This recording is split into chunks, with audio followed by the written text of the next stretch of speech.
I don't expect anything less from you, Model 3 dude. Never. Always. Rip Donnie. A new one in the comments. Always.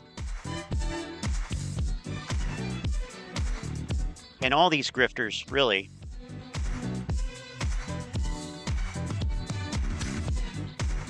At any and every opportunity, everyone should take the lead from Model 3 dude. Rip them a new asshole. They deserve it. They deserve a lot more than that, really. But I don't want my channel to get deleted again, so just express your opinion in a comment, in a respectful comment. Well, here we go. Oh boy. And wow, isn't that convenient? Thinkorswim decides to crash right now. Awesome. Amazing. Well, I think we got some good stuff to talk about tonight. Regardless of technical issues, Thinkorswim, whatever. TD Ameritrade, Schwab, TD Ameritrade. Now, did it save my layout?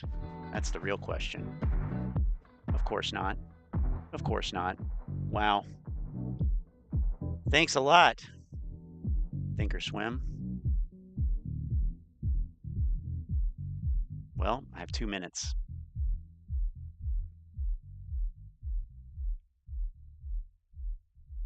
Should be able to do this. What's happening, everybody? Let's see. Okay, good.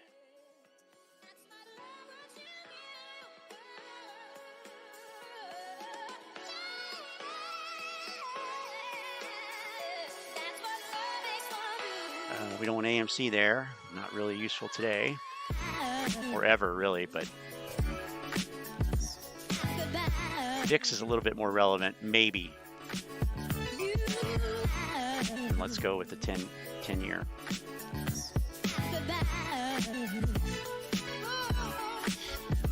All right, we're getting close. All right, there we go. No, one more thing. There we go. Crosshair synchronization.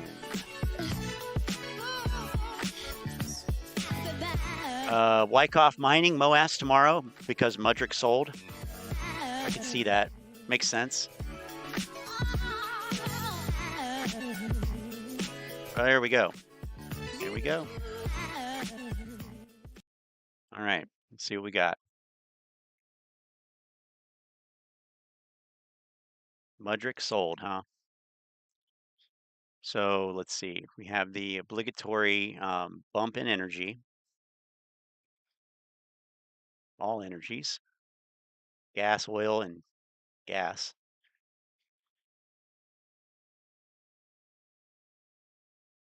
VIX, a little bit. VIX futures. The dollar is down slightly. Mudrick sold. Those paper-handed bitches. You know, there's definitely a clip for that. Where is it? Where is it? Where is it? Yeah, here it is. Here it is. You're being a little bitch. That's what they say. That's what they said to Diane. That's what they said to Diane. Forget her last name. You're being a little bitch. And yeah.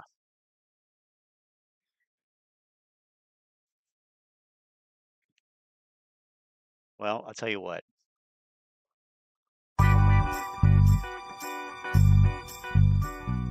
We'll kick the song. Been a minute on that.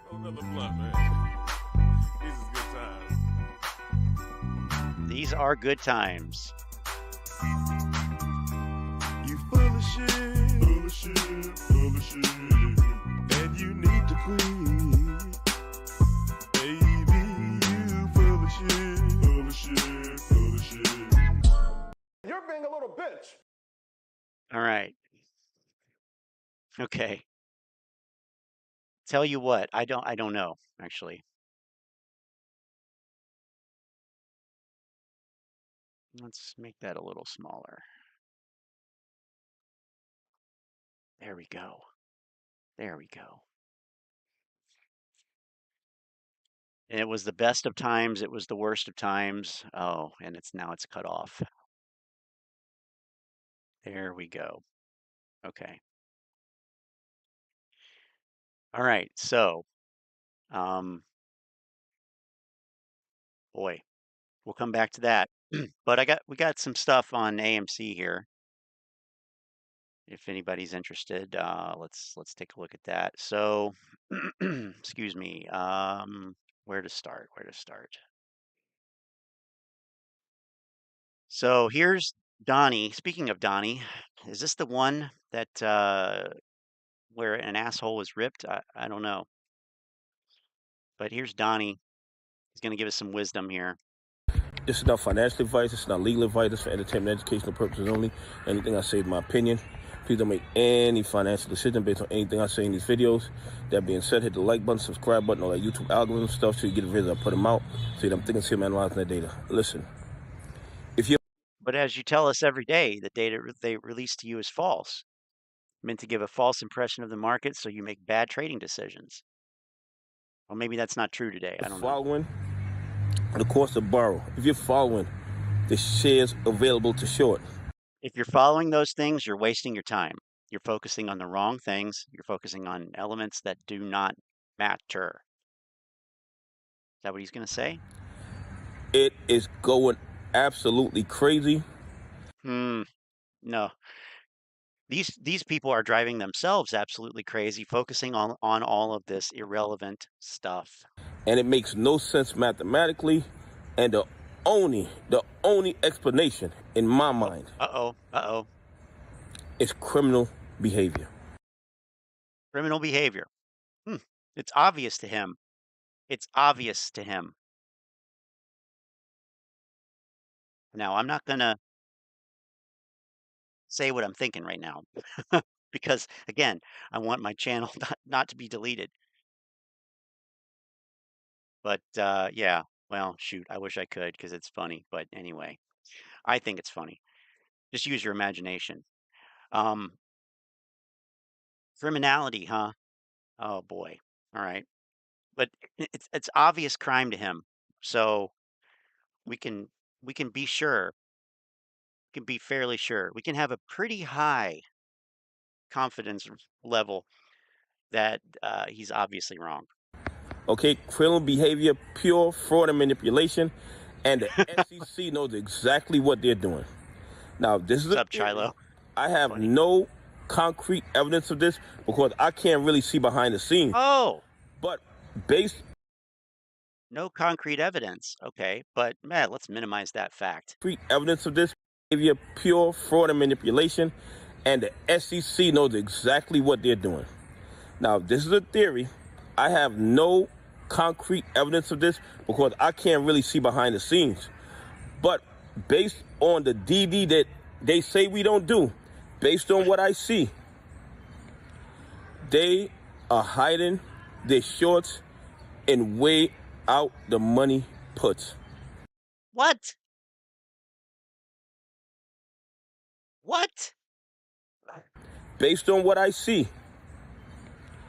they are hiding their shorts and way out the money puts. Okay? No, not okay. Way out of the money puts. How would that work? Out of the money puts. Out of the money puts are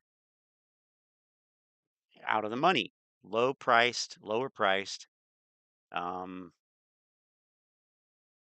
contracts. So how would you hide? Every once in a while they come around with this stuff. They're going to hide short interest in FTDs. They're going to hide short interest in the option chain.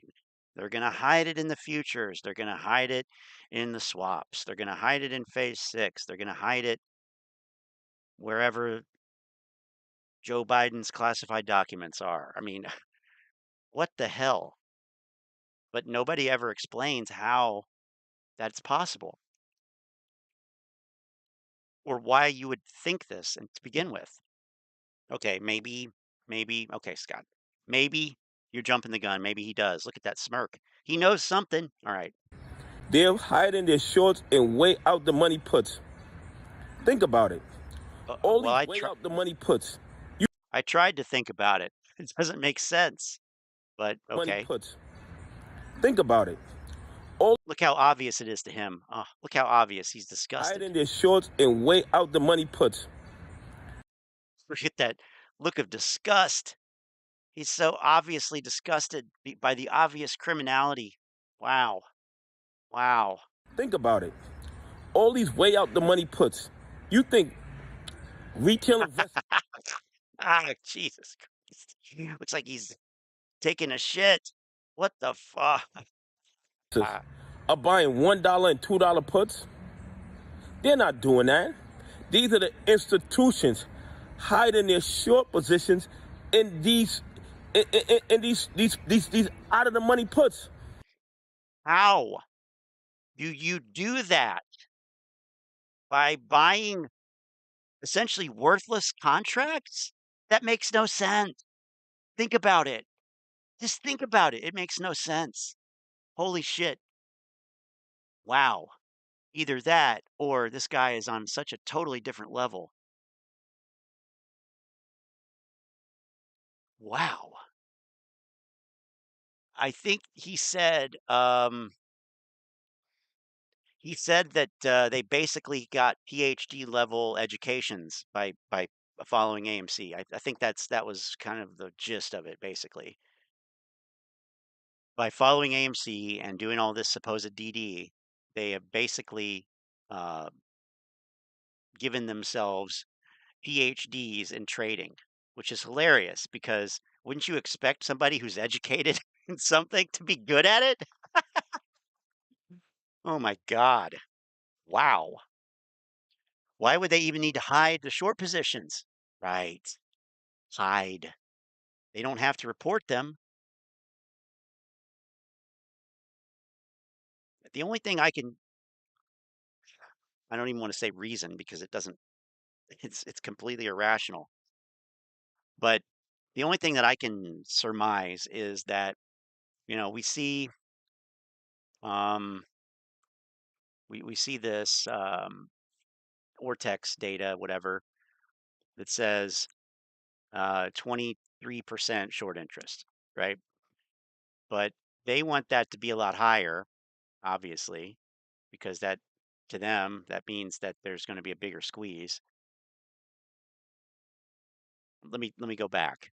They want this to be higher than 21% because 20 or I'm sorry, 23%. 23% is like that's not really it's not really that much. Let's be honest. It's not really that much. And there's no catalyst on the horizon that I can see that's positive that would set off a squeeze. So they need the short interest to be, crazy high with all these naked shorts, which is a whole other issue of ignorance. And I'll admit it is confusing the way it all works. It's confusing. That's why I say at the end of the day, it doesn't matter. None of this shit actually makes a difference in anything because we're talking about stuff that happens on the settlement side. We're talking about stuff that happens at back office administration. We're talking about inane details that have no effect on anything practical. It's a delay in shipping. It's Amazon a day late with your package that you can still return before you even get it. So, um, regurgitates misinformation. I want to know where he heard this from because I'd looked into this and we'll go into that in a minute, but I couldn't find anything. AMC price will be $3 without short sellers, probably, probably. Um, okay, let's continue here. It's absolutely outrageous and mathematically impossible for the cost to borrow to be going down, but the shares available to short are going up. Where are they getting these shares from? Where are they getting these shares from? Well, Donahue. Okay. I don't know what you think about Ortex. Tell me what you think. What do you think about Ortex? Well, it doesn't matter because they're reporting this. They're reporting the data that they get, which is from the lenders. So wouldn't you want to know what the lenders say? Sure, gives you a different angle into it. Returned shares 9.22 million on Friday, which would actually reflect Wednesday. Almost 10 million shares returned. But what does Stonko Tracker say?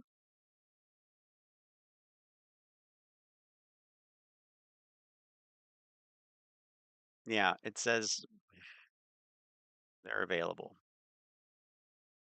Oh, looks like they did some weekend returning of and borrowing of shares, huh? Ooh, look, more criminality. Well, they're not open on the weekend. What the hell? Okay. Float, we've owned the float for over a year. We probably owned it 2 years ago. Okay? So it is mathematically impossible for them to have shares to borrow in order to short into the market. That Unless they're makes no shorting sense. the same. Like he's just all over the place here. No shares. I mean, yeah, no, you have shares sitting in margin accounts that are being lent out. You have shares lent from institutions because it's a revenue stream for them to lend them. Yes, it is a revenue stream on top of, whoever's making money shorting it. So it's kind of like a double deal. But what does this have to do with puts? What does it have to do with out of the money puts? Out of the money puts that we all know out of the money puts are the most valuable option contracts out there, clearly, because they're using them. And hey, they only cost $1. Wow, why don't they all do this? Shares over and over and over and over and over again. Well, let me go So back. it is mathematically impossible for them to have shares to borrow in order to short into the market. Unless they're shorting the same shares over and over and over and over and over again. No, no, sir. What the fuck? Okay, no. That's just ridiculous. It says here that 37% of the free float is on loan. 37% of the float is on loan, or 192 million shares. Okay. Um, are shorts returning shares? Whoa, looks like I'm cutting it off here. Crap. Oops. Nope. Let's fix that.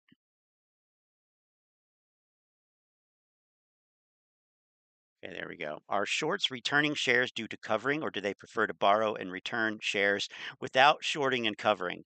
Well, it's an interesting question because from the AMC stock community, you will hear that there are a lot of shares that are borrowed but not shorted, which makes absolutely no sense. Why would anybody do that? Now, it's possible that they were pre-borrowing them and then, the next day or whenever the shares became actually, reflected in their account that they had borrowed, they changed their mind about the short thesis, or that they were waiting for a different entry or something, or the price went down already, so they're going to wait or something. You know, it's possible. But uh, this is something that I don't know if it's still mentioned a lot, but it was mentioned quite a bit in 2021 for sure. That summer, fall. Um, I don't really know why, because wouldn't you want the short interest to be higher? I mean, that's what the point of his whole video. But anyway, yeah, and I mean, but in reality, though,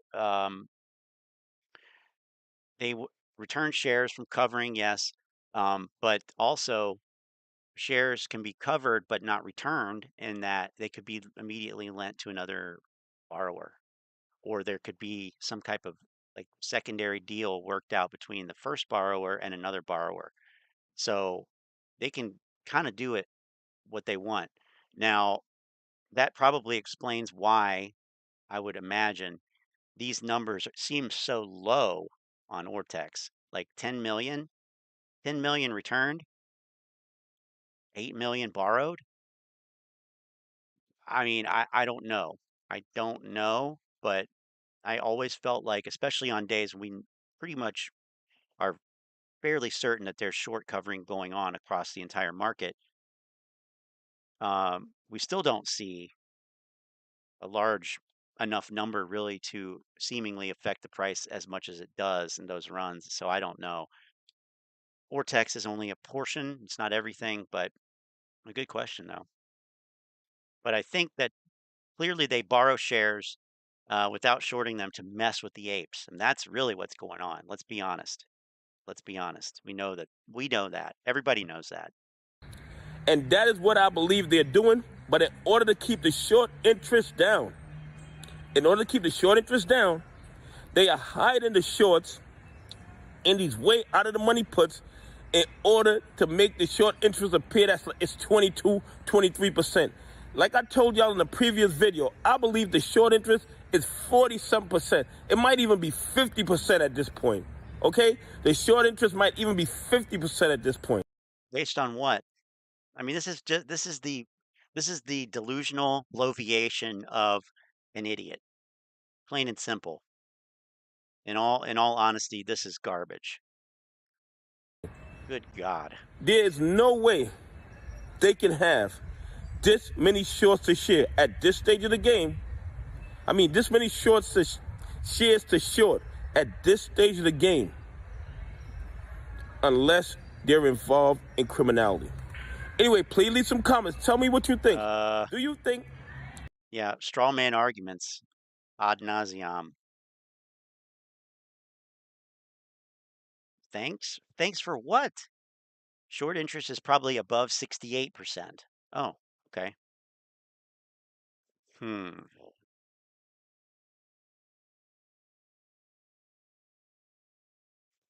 This is the classic comment right here. Oh, the SEC and Gary Gensler are worthless. The MOAS will happen regardless. Well, but you did okay. And maybe, just maybe, the SEC will change the NYSE forever, because I believe this play is a dam getting ready to break through.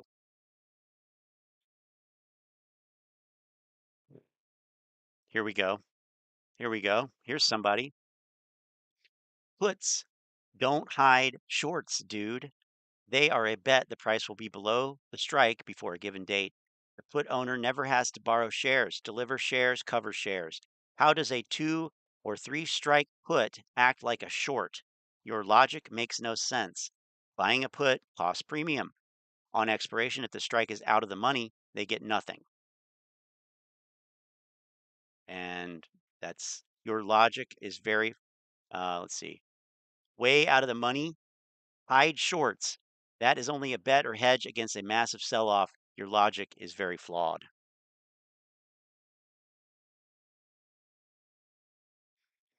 So I know we've seen this name around. Might even be a subscriber. I'm not sure. But yeah.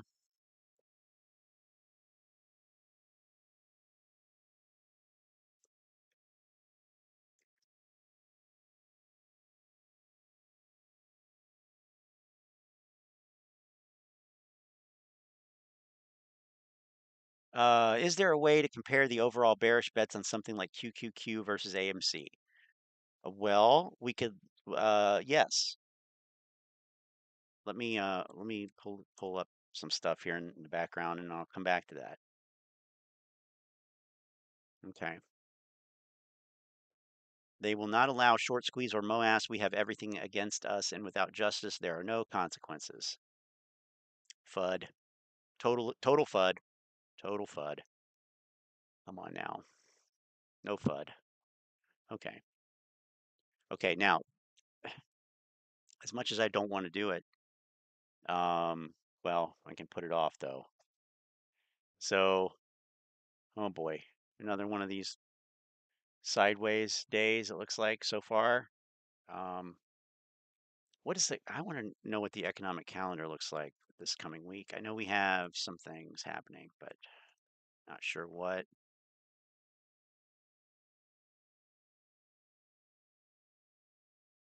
Okay. On the calendar this week, and I'm abbreviating, durable goods. Um, for example, this measures the cost of orders received by manufacturers of goods meant to last at least 3 years. So that's what they mean by durable. Went up 5.6% month over month in December. So that was the sharpest gain since July 2020. The sharpest gain since July 2020. Okay, think about that. What was happening in July 2020? Lockdown, stimulus, unemployment. Everybody had money. Everybody was spending money. Lots of people were moving. Lots of people were buying durable goods, washers, dryers, refrigerators, stoves. A lot of stuff was not necessarily, it was becoming less available because of the increased demand. Um, so this was the sharpest gain since July 2020. And if I remember correctly, I'd have to actually go to the worldometer and look at the COVID statistics to remember because it's such a blur. But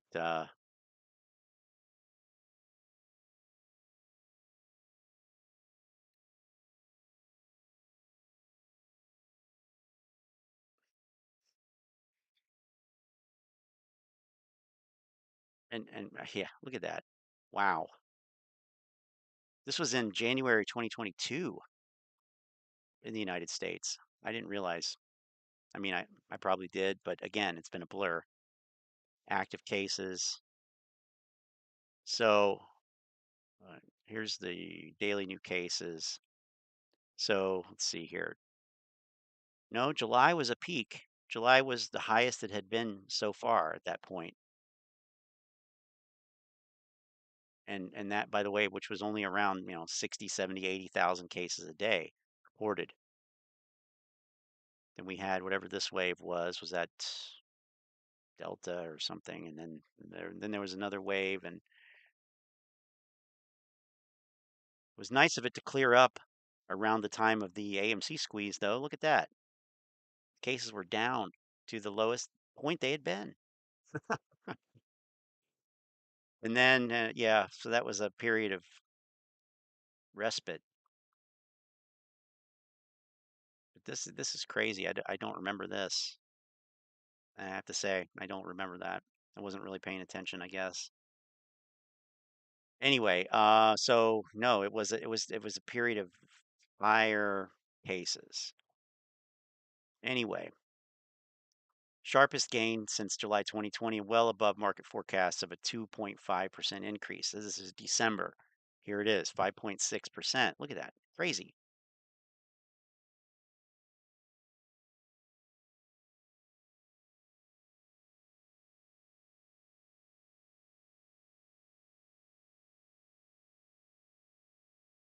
No, I don't like that. Okay.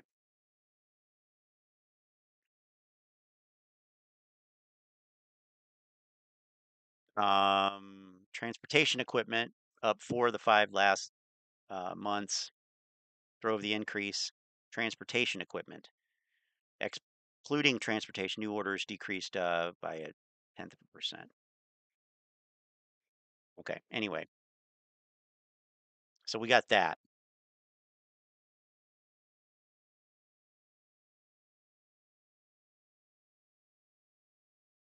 Now the consensus and the trading economics forecast is for it to be down 3.5% month over month. Consensus is 4% down. That's coming from a 5.6% increase. So it's quite a change there. They're expecting. I don't know. Okay, so we got durable goods. pending home sales, pending home sales, Dallas Fed manufacturing index. That's Monday. Tuesday, retail inventories, wholesale inventories. Case-Shiller home price index. Chicago PMI, consumer confidence. Richmond Fed manufacturing, and Dallas Fed services. So that's a lot of data on Tuesday. That's a lot of stuff on Tuesday. Wow. Tuesday is going to be huge. Wednesday, mortgage data, manufacturing PMI, construction spending, manufacturing, and all the oil, heating oil, gas, and refinery data. Thursday, jobless claims, labor costs. And Friday, some final PMI data, non-manufacturing PMI, and oil rig counts. So a lot of stuff, a lot of data coming out next week. Okay, let's see. Now, let me see if I can get back to Tylo's question here. Continue with that in a moment.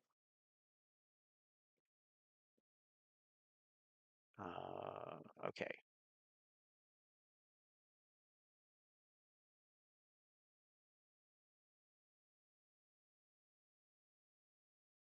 So is this? It's like sometimes. So I show this on this is these are 1 minute charts just so we can see the granularity of it. But sometimes it can be misleading because of the scaling. So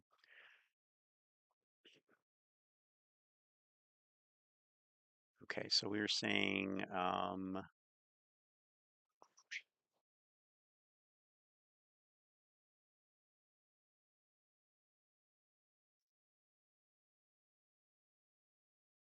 see here.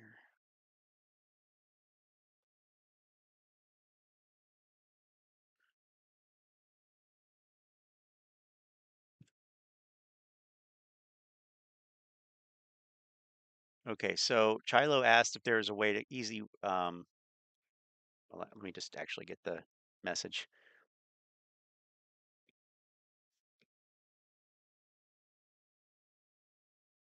Is there a way to compare the overall bearish bets on something like QQQ versus AMC? Okay, let me pull in Fidelity here. Okay, Fidelity Active Trader Pro. So I have the window open here that's called option statistics. And this is I have the NASDAQ QQQ on the right and AMC here on the left. So there's different tabs here, but we're on the option statistics tab. So we can see stuff like, the volatility. This is going to be from Friday. Okay, so the trade breakdown, total volume, AMC, and they list this as a call to put ratio. Typically, I think it's usually most platforms say put to call ratio. So, but anyway, we have a ratio of 1.4 to 1 or 366,000 puts to 249,000 calls. Now over here on the Qs, it is interesting actually because it's about this. It's essentially the exact same ratio.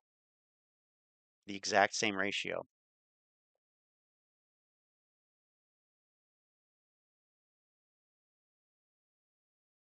There, bigger. Exact same ratio, 1.476 to 1 puts to calls.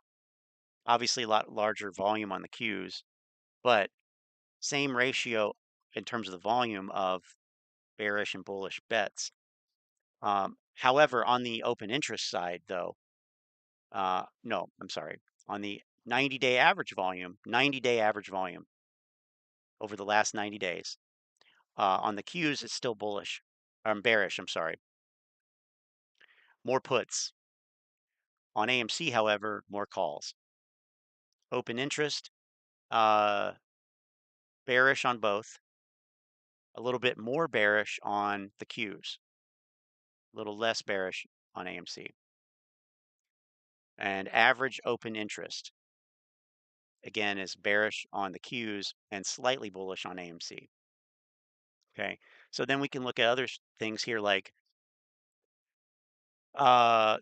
whether a contract was sold at the bid price or a contract was bought at the ask price. So what is the percentage of these calls, for example, that were sold at the bid price? So that's 33% versus 41 for the puts and down here for the ask. So that gives you a sense of the aggressiveness maybe. Also, greater than 5% out of the money. Greater than 5% out of the money. Now, this is an interesting statistic if you compare these, because what is what is that saying here? You know, if a contract was sold or bought, if this contract is more than 5% out of the money, so those are going to be cheaper contracts, right? At least for calls. I mean, for both really, but 67%, for example, here. Let's look at the bot on Ask. 77% of calls that were bought on Friday were greater than 5% out of the money. 77%. Okay, and total um, calls and puts 75%. Compare that, contrast that with the Qs. On Friday, 13% of call contracts that were purchased were 5% out of the money or greater, greater than 5% out of the money. Okay, so what does that indicate? Well, contracts that are closer to the money are or in the money are going to be more expensive, right? Higher profit potential in terms of percentage, higher delta, essentially, higher delta, greater chance of profit.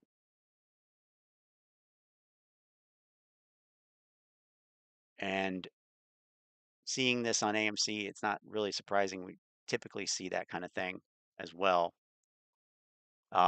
Retail investors mostly, on AMC.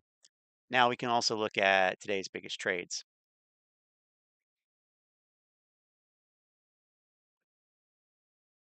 So obviously this would be from Friday. So we see, some puts here at the top, 16,000.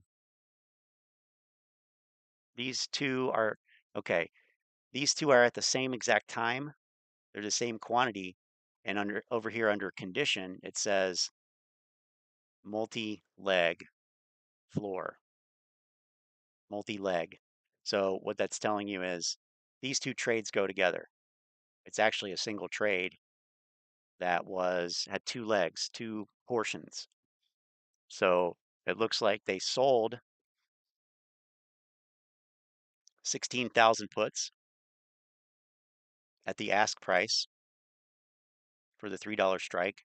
It looks like they bought 16,000 puts. I'm sorry, said that backwards. Looks like they bought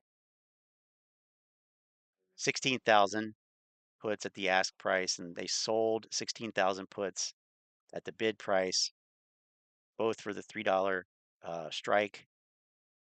AMC was $6.08 at the time. And so what potentially would that P&L look like? Well, we can model that too. Let's do it. So what do we got? The 3, and this is for, okay, this is for 2 different expiration dates here. So we got a bit of a calendar.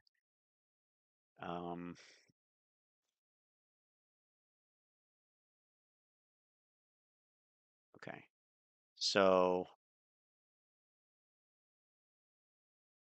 let's come over to option strat.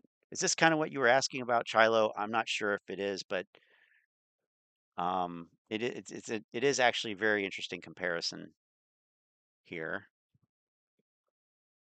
Okay, so I'm trying to set this up here in option strat so we can model and see what this big trade on the AMC side would look like. So we want to buy for May 19th. I don't know, how is there even an expert? Oh, that's March. Oh, okay. I thought I saw May. I was like, okay. May 19th. Of course, we want this to be a put.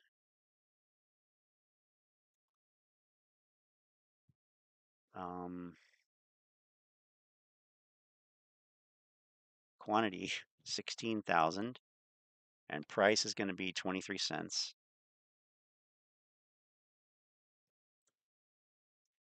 Okay, that's one side of it. And we are going to sell. So we have to add sell 3 put. We want to change the expiration on this. We want to change it to March 17th. And we want to change this. Yeah, we're selling 16,000 and the price. Oh, I did that wrong. Did it wrong again. Buying the puts. This is 109. And selling the puts, that's 23. Or, yeah, okay, there it is. So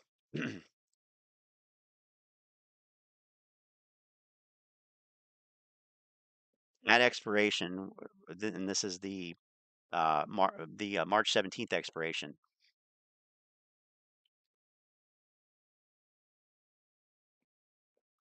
I just want to make sure I had this right again. Yep.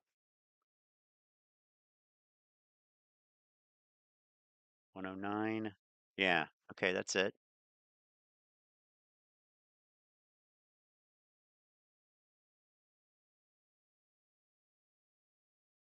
So essentially,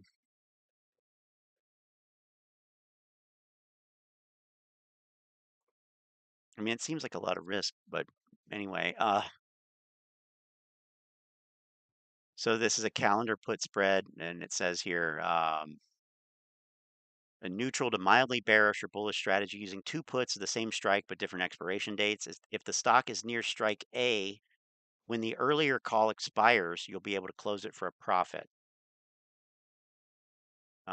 Use an at the money strike to make this strategy neutral or a slightly out of the money or in the money strike to give a bullish or bearish bias. Okay, so here in this case, we've got a slightly bearish bias. So the price is currently here where this dotted line is, or at least it was at the market close or whenever this is from Friday. So they're saying that they think it'll be down by 50% by March 17th. And if that's the case, they'll make, yeah, just shy of $600,000 on that trade. That actually cost 1.3 million to put out there. So interesting.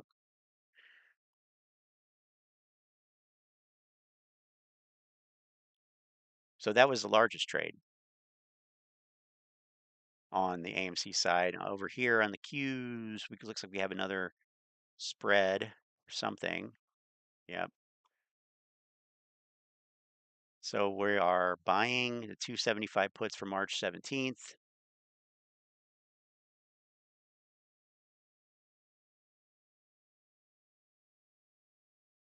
And I guess selling because this is in between the spread, but it's not even the same quantity. So I mean, it doesn't have to be. That would just change the profit loss profile. But so again, same strikes.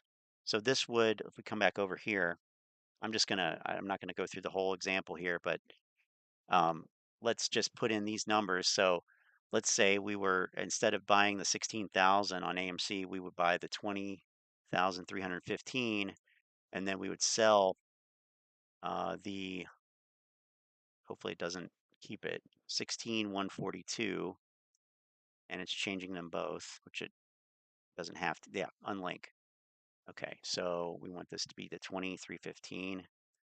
Okay, so let me put it back to 2315. So this is if they're equal. Now, obviously, this is totally different, and it's not, you know, it's not reflective of anything here. Um,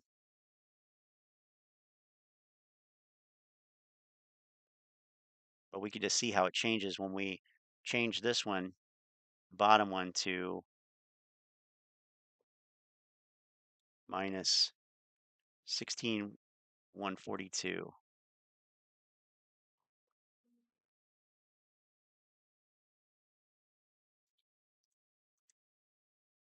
Changes a little bit, not too much.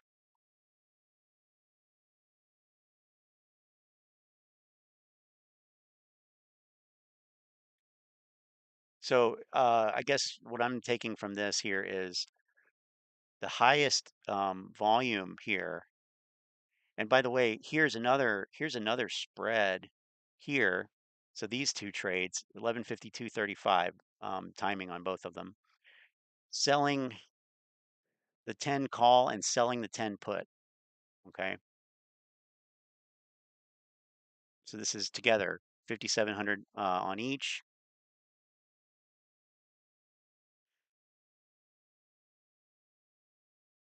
So this is a straddle, a short straddle, and what we see where we got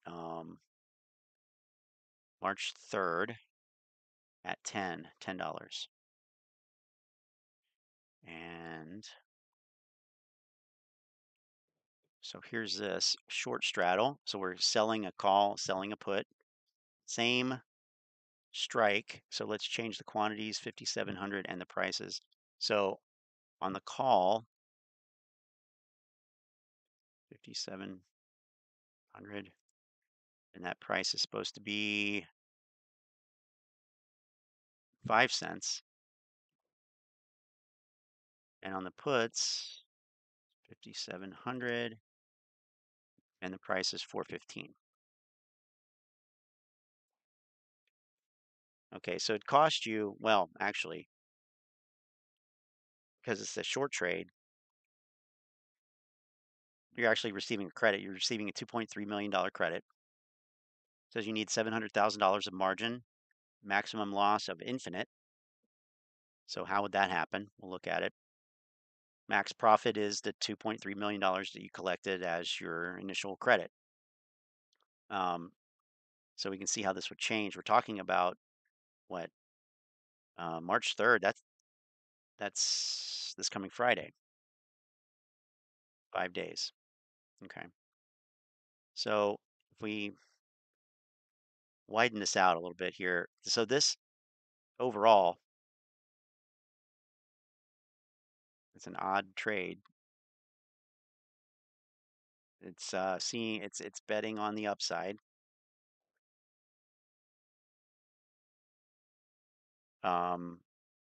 AMC would need to go up 60% to get to $10. That would be the $2 million collected. So if it goes up,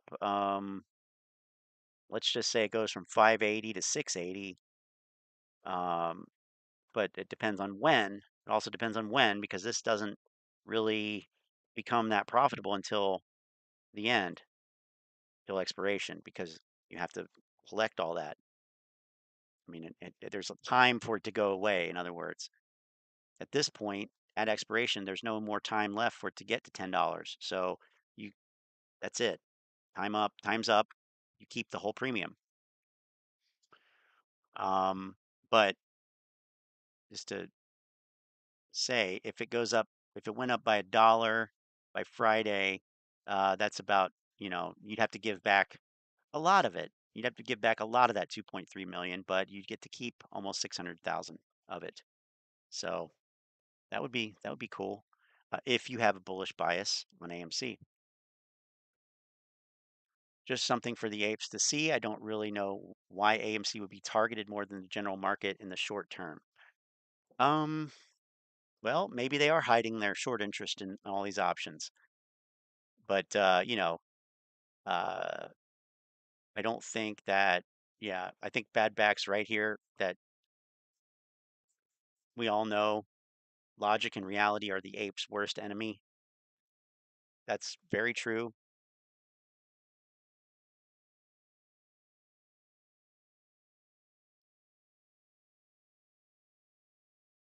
And you can also, let's see, on fidelity, if we wanted to do something like we could look at the IV index on both.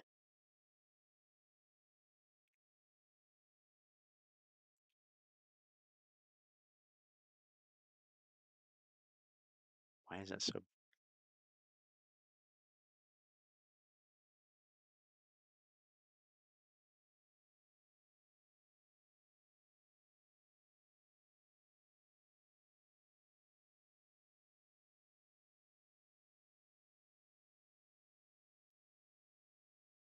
So of course, implied volatility being one of the factors. So we can see here when we look at the graph, and I remember we talked about this recently, about this rise in implied volatility that AMC saw. We looked at the chart, and we actually looked at it on volify.net. Um, it's a little bit easier maybe to see. Oops.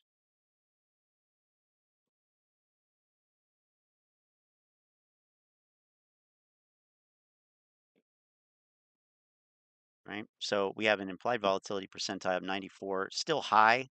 It's still high because it appears to have been elevated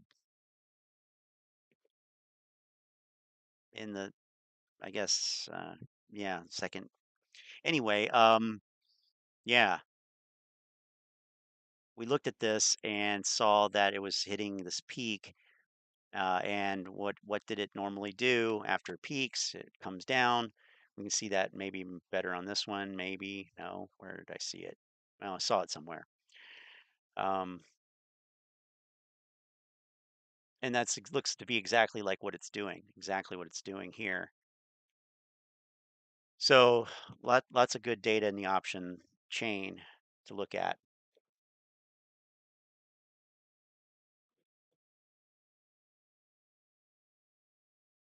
Okay.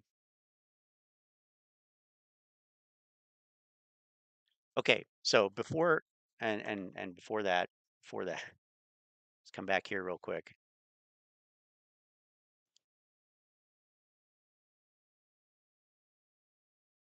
and see what's happening. Okay. Got it. Okay. So against not that I really want to do this, but I feel like kind of have to at this point. So it's kind of like ants trades. These new guys come on the scene, newer guys come on the scene, and they say all the right things. They say all the right things. They get people all worked up on hopium, and they end up just like all the rest of them, just like all the rest. They'll run their course. They all do. But it seems like now we have this guy Data Zero, who seems to be assuming some sort of leadership position in this grift. And I've seen some of his videos. I call him Zero Data, but seen some of his videos and then posts on YouTube, and I've watched them get increasingly more confident and outlandish. And I see the effects of all of the praise and positive comments that people like this get, and how it affects their ego and how it affects what they do. And so I think we're almost getting to a mature point here. We're getting to a high point in this guy's life cycle. Like he's undergone his metamorphosis, and he's about to spring out into the butterfly of Grifter that he wants to be, um, which is terrifying. Well, he has the correct name. Exactly. Zero data. I don't understand why you would want that as a name, but hey, all right. So I skipped through his stupid little introduction, most of it, and we'll see what he's got to say about AMC. Okay, let's go. Convince us. Zero data. Going on. Up, we are back, and in this video, I'm going to be focusing on AMC, APE, and GME. I'm going to be focusing on these three stocks, doing the technical analysis, Whoa. what I think is going to happen, and then cover the fundamental data for AMC and APE. So first, I'm going to start off with GME. This is a stock that I like to talk about. I am a holder of GME, and I think that GME will actually squeeze with the AMC, and I think that GME is also a good play because they are approaching things a little bit differently, and it's good to be diverse and have your eggs in more than one basket. This way, you can capture all of the loss gains without having any of the risk of not being able to. It's good to be diversified. Don't just be an AMC. You got to be at AMC and GameStop. That's diversification. To capture any of the squeeze because you're holding both of the two main stocks. Now, that's just my personal opinion. That's how I rock. That's how I'm rolling. Now that sounds like an absolutely excessive amount of greed, doesn't it? Like, come on, come on. It's not. If you think it can be that easy, okay. Hey, I'll just buy GameStop and AMC. That way, I'll get twice as much. At GME, you can see that GME is hitting a steep slope down resistance. Definitely once we break above this sloping resistance, we're going to see a nice pop to the upside. GME had this gold. What? Why? No, you won't. What makes you think that? Cross on the 4-hour, on the daily, we are using the EMAs as resistance. So as soon as we break above this 50, this golden EMA, you will see movement to the upside. We also have Okay. What? the EMAs as resistance. So as soon as we break above this 50, this golden EMA, you will see movement to the upside. Okay, but that happened here, and it went immediately back down below it. It happened here actually too, and it went immediately back down below it. So I guess the assumption is it's going to break above and stay above. Being in multiple piles of shit, it is the key to the ape's generational poverty plan. Every time it breaks 50 EMA, it gets rejected. Exactly.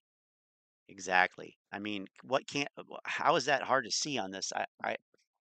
Zero data, but I'm saying zero data. No, it's not even zero data. It's zero interpretation of data. There's data here. There's plenty of data here. There's zero interpretation of it. Zero intelligent thought on it. Good God. Also have bullish indicators on GME with the super trends. Oh, super trend. So if you look at the super trend right here, we have a buy signal for GME at the bottom of this huge, massive falling wedge. So once we broke out of this falling wedge, you got that buy signal on the daily on GME. We still have that bullish buy indicator, signal, and I'm looking for more upside coming on GME. If we go down to the smaller time frames, you can see that it's basically just consolidating sideways. We hit this major sloping resistance, and again, once we break above it, I'm expecting major pops to the upside. We could definitely see this thing go to $22, $24, $26 very easily, even $28, $30 very easily. Come on. The movement that I'm expecting. Give me a break. This could happen over the next week or so. I'm not really too sure about GME's earnings right now. I need to do a little bit more research. Okay, well, let's just assume they're going to be shit. So before I just start saying things, I will do some more research on. Well, that's good of you. But I don't know any catalysts or anything like that that GME would have coming up like AMC does that would make it have a massive pop to the upside. But if AMC starts to run, GME could. Badback, you want to come in, voice chat, and talk about it? Talk about consolidation. Just say the word. Oh, by the way, Shit. By the way, Spence,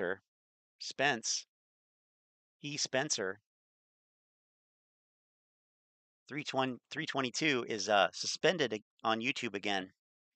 Suspended on YouTube as of 58 minutes ago. FYI. Public service announcement. Definitely start to run with it. So that is what I'm looking at for GameStop. Again, we do have these bullish indicators. I would be looking at to hold $18 as support and $20 as support. And if we do get above $22 to $24, you can expect a nice pop to the upside on GME. So that is what I'm looking at for GME GameStop stock. So let's go ahead and look at APE and then look at AMC. So APE is basically in this huge falling wedge. I think APE is either going to continue to consolidate sideways and hold $1.90, about $1.90 to $2. I think it's going to hold that as support. If we break below $1.90, we'll be filling this gap on the daily time frame. So we might come back down to fill this gap on the daily time frame right here. This gap right here, as you guys can see, it goes all the way down to $1.90, starts at about $2, a little bit over $2. We might be coming back down to fill that gap, and then a nice pop to the upside on APE. I do suspect that APE is going to be retesting this $3.36 high. It's definitely going to be retesting that and probably blasting past that. And I think that if we blast $3.36, you will see major movement to the upside, $5, $10 on APE. That is just my personal opinion. But right now, $5 to $10 on APE? Going to be consolidating either, like I said, oh my God, sideways or because you know AMC is worth $10, $15. Are you kidding me? In this falling wedge, which will be a slow down bullish consolidation until we get the breakout of it, retest of the top, and then a movement to the upside. But again, I am looking for APE to hold support at $2 and $1.90. I don't think it's going to go much below that. And if it does, it would be a definite buy, in my opinion. That is just my personal opinion. As you guys can see, we still have green super trend on the bullish on the daily. So he just gave his opinion. We don't have it on the 4 hour. He just gave financial advice. He said if APE gets down to the $2, $1.90 range, that people should buy it. That's what he said. Okay. As soon as we get that 4-hour signal, I bet you this thing's going to take off, because the super trend much you want to bet? Very, very good indicator. You can get this for free. It just gives you buy and sell signals off of many different indicators and puts it together for you, and then gives you buy and sell signals. So all you have to do is look and see if it's green or if it's red, and you buy or sell respectively. That's how you can be an AMC grifter, by the way. All you have to do. You don't even have to be able to read a chart. Sell signal turns into a buy signal on the 4-hour. I guarantee you APE is going to launch. Again, I'm looking at $1.90 for support, $2 for support. We can come down, close that gap, pop, and then move to the upside. I don't think APE is going to be seeing massive upside unless AMC starts to take off on Wednesday or Tuesday, which I talked about in my last video. So make sure you check that out on why I think a big movement for AMC is coming on Tuesday or Wednesday. I'll link that down in the comments and in the description. But anyways, if you do see a big movement up on AMC, I think APE will potentially be chasing that. But the shorts are definitely trying to short APE down and let AMC go a little bit. So they're playing games with. They're shorting APE down and letting AMC go a little bit. How does the data compare to that statement? So on APE, 7.43 million shares returned on Friday. Net change down 7 million. Short interest 5.85%. Over the last 7 days, a 4.5% decline in short interest. Utilization's also down. Cost to borrow is down. Days to cover is down. Free float on loan is down. Everything's down on it, so that would be less short interest.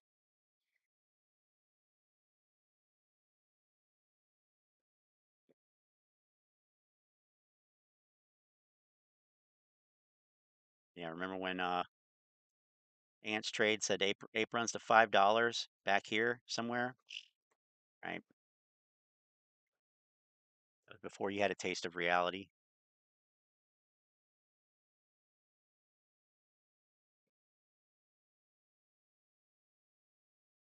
Everything, all you need to know is ape should be about the same price as AMC. Then Realistically, with or without the conversion, ape should still be about the same price as AMC. It's the same thing. And in fact, ape should be maybe a little bit more because it's a oh, it preferred should equity. be. It should be the same thing. If not, if anything, ape should be more because it's preferred. What? With or without the conversion, ape should still be about the same price as AMC. It's the same thing. And in fact, ape should be maybe a little bit more because it's a preferred equity. So in that What? case, where everything would be perfect, ape should be way more valuable. And that is all you really need to know. Okay, Ape is just a the ignorance in statements like that just does not escape me. Ape should be worth a lot more.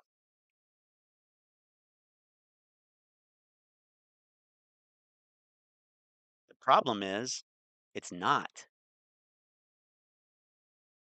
The market sets the price. The market says, I can't even tell on this because there's so much shit, but what is it? $2.18. Is that what it is? Yeah, $2.16. Um, so the market's wrong. Is that what he's saying? I don't know. Should be valued higher. Should be higher. Well, if there's one thing that the apes have been consistent about, it's that they think that it should be higher, but it's not. definite buy, in my opinion. So let's They want it to be one way, it's the other go way. ahead and focus on AMC, the technical analysis, and then cover the fundamental data.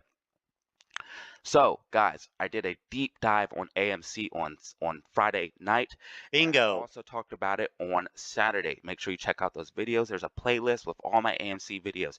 But we have this massive bull pennant or bull flag forming right here that Oh has my a breaking Jesus. point around Tuesday or Wednesday. We also have an uptrend sloping support that will meet about Wednesday or Tuesday. As long as we just hold these ranges that we've been holding, and we had a beautiful double bottom off about 580, 590. So we went boom, What? boom, boom, almost a triple bottom off of that. So we have definitely claimed $5 to $6. It is extremely bullish that we bounced off of those levels Wow. like that and we held so beautifully. It is so bullish. You guys need to understand that. We have Oh, claimed it's those so levels. bullish. Five, You six need to dollars are understand. ours. Listen We're to going to this. be moving to the upside on AMC. We are running up in the earnings. That has never happened. Okay. We always dump in the earnings. And Really? yes, they are trying to accumulate some shares and they are Really? going to absolutely need them because there's going to be a massive amount of buying pressure coming That's not for what I'm seeing AMC here, because Adam Aaron kiddo. himself announced that he has made the popcorn. Here is the popcorn. It is looking beautiful. It is looking great. I would buy this. AMC has a Well, massive of course community you of would. followers that are going to buy this. They're going to buy this over the other brands of popcorn. They're going to help Here's his support this. fundamental analysis. Popcorn. The price is not the price, but it is also not the cost. It's a crazy riddle. It is a crazy riddle. Double bottom means nothing. Oh, I agree. I agree. And a lot of this technical analysis, I mean, now this is an opinion. I'll make it very clear, but I don't know that a lot of this technical analysis is meaningful in an era when 70, 80% of trading is done by automated systems. It just, unless it's programmed that way, um, and it would be reacting, I guess, to retail investors who could be operating on the technical analysis, whatever delusion. But I, you know, I think it makes a lot more sense to actually look at um, levels based on what's happened. and to be able to see some actual evidence for these levels. Okay, typically we get turnarounds, we get reversals at these levels. They're important levels on volume profile, things like that. But these lines, sloping lines, and all this, and patterns. Don't even get me started on patterns. But AMC itself is not going anywhere. The business structure itself is fundamentally improving. They've been beating on earnings time and time again massively. don't you And then realize once that this earnings estimates have been lowered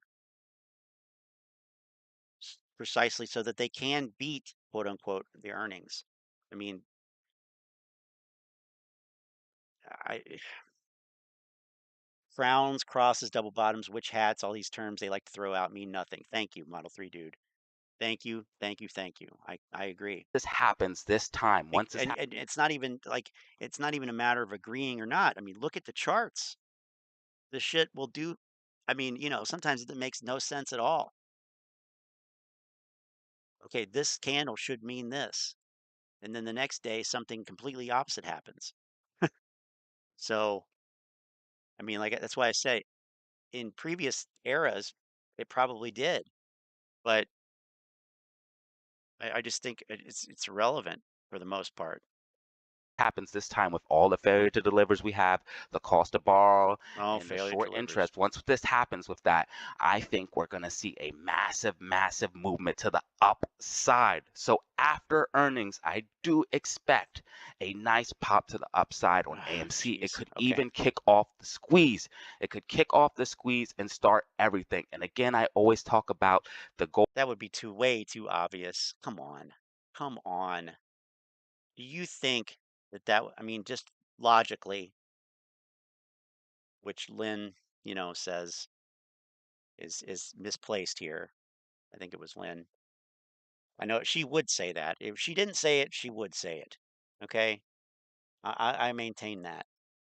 And she can correct me if I'm wrong, but Golden zone between about 8 to 12 bucks. If we get past that oh, golden zone come of 8 8 to to 12 12 bucks, things bucks. can get very, very crazy, very, very fast. As you guys can see, there's little support and resistance, so we would see If by big crazy move. you mean like reversing to the downside, which is what has happened every time this gets anywhere near that, yes, I would agree with that. But if by crazy you mean keep going up, show me where that ever happened. You can't. Can't. Can't Movements be to the done. up and downside, big volatile movements. As you guys can see, we always But the question is, and I'm just going to put this in here if I can figure out, I'm going to make a poll, okay? And you can tell me.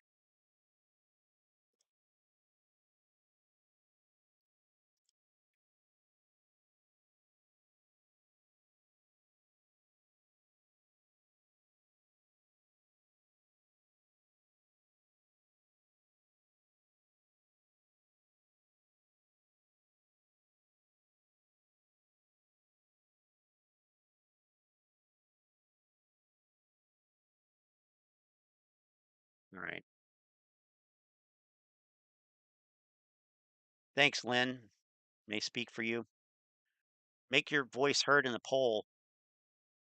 It's an odd question, but who's worse, Zero Data or the Ant-Man? get big boom boom candles every time we get past those ranges. So once we get past that range, things get very, very crazy, very, very fast. And the fact that we're on this What? huge technical Okay. breakout of this sloping downtrend resistance that we broke out of a 2-year downtrend, bounced off the top of it, and we're now testing to go to new all-time highs just based off the technical analysis alone. That is what you'd be seeing. And based off technical analysis alone, if you guys were to take the beginning of the move and then go to the end of the move. So what you guys would do to make the poll and get a breakout target for a falling wedge is go ahead and do that. Boom, Oh, come boom. on. And you guys can see it's going to take us back to all-time highs on a What new the fuck uptrend. We're was on a that? technical breakout to a new uptrend, okay? We have No. Unequivocally, no. I don't know what that was. I'm not gonna go back and even look at it. Okay, he's trying to do some type of A to B equals C to D thing, but no. Have that on our favor. We have the Bollinger Bands getting tight on the weekly, if you guys want to look at that. So every time the Bollinger Bands get tight, we see big movements to the upside. The Bollinger Bands are used to indicate these big movements. And No. as you guys can see, Bollinger Bands get tight, big movement to the upside. Bollinger Bands get tight, big movement to the upside. And Bollinger Bands get tighter, big move to the downside. Bollinger Bands get tighter, move to the upside, and then back down.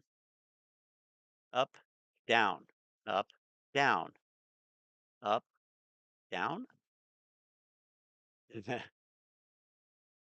You guys can see on the weekly time frame, Bollinger Bands are getting very, very tight and narrow. There is a big move to the upside. We are above the bullish blue line in the middle. I knew That's you the guys would medium struggle line, with this one. and we are holding that as support, and we are going to see a nice Can't be pop to the determined. upside on AMC. I do believe that. Just look at the fundamentals, look at the technical data, and look at what the charts are telling you. Forget emotion, forget what people say. Just look at the facts, look at the data. Forget what you say, because that would be very easy to do. Data, It's very look at the forgettable. charts and see what they are telling you. And what they are telling me is a big movement is coming on Tuesday or Wednesday, and we are on a technical breakout to uptrend Jesus to new Christ. all-time highs.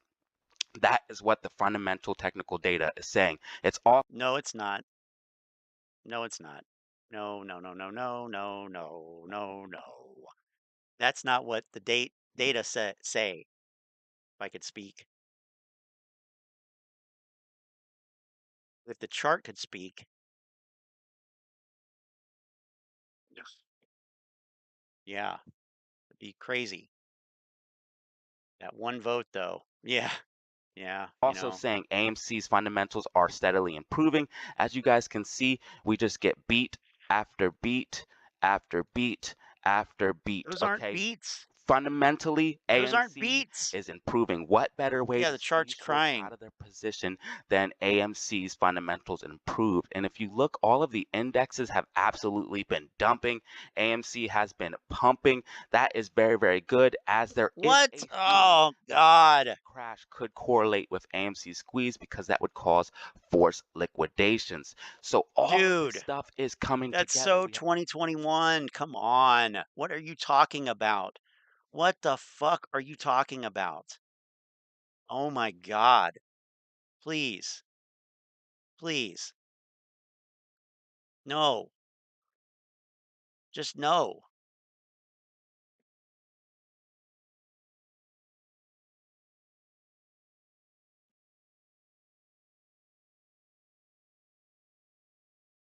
SPY went from 470 to 396. AMC went from 26 to 6. Okay? That's the same direction every time. Pump, dump, pump, dump, pump, dump. Same thing. Pump, dump, pump, dump, pump, dump. Bear market rallies, nothing special with AMC. And this statement is a theory that a market crash could squeeze shorts out of their prices have absolutely been dumping. AMC has been pumping. That is very, very good, as there is a theory that a market crash could correlate with AMC squeeze, because that would cause forced liquidations. So what happened last year then? What happened last year when the stock index was down a lot? Well, that's the wrong one. I'm measuring on AMC, but what happened when the SPY went from 470 to 366? Remember when it went to 366 last June, or even better, 350s back in October? What happened then? What happened then? And actually, what happened after that? The SPY and the QQQ indices went back up. AMC went back down. Well, continued going down here. So, I mean, this is garbage. That's garbage. Okay? Total nonsense. Now, this is some fucking, this is offensive to common sense here to say that shit. No, that's down, that's up. And that up, this line up is a lot steeper than this line down. And Matt Kors and Trey are at fault for all this retarded shit. SEC needs to hold them accountable. And and yeah, they sowed the seeds that would allow idiots like Zero Data and Ants Trades and Scavenger and all these clowns to just come on here and say whatever they want and say that this is what the data show when it's not. That tone was set in 2021 by Matt Coles, Trey, Lou, Chart the VIX, Jack Hunter, all those guys, Review Pork, all of them. Tony DeNaro to a lesser extent,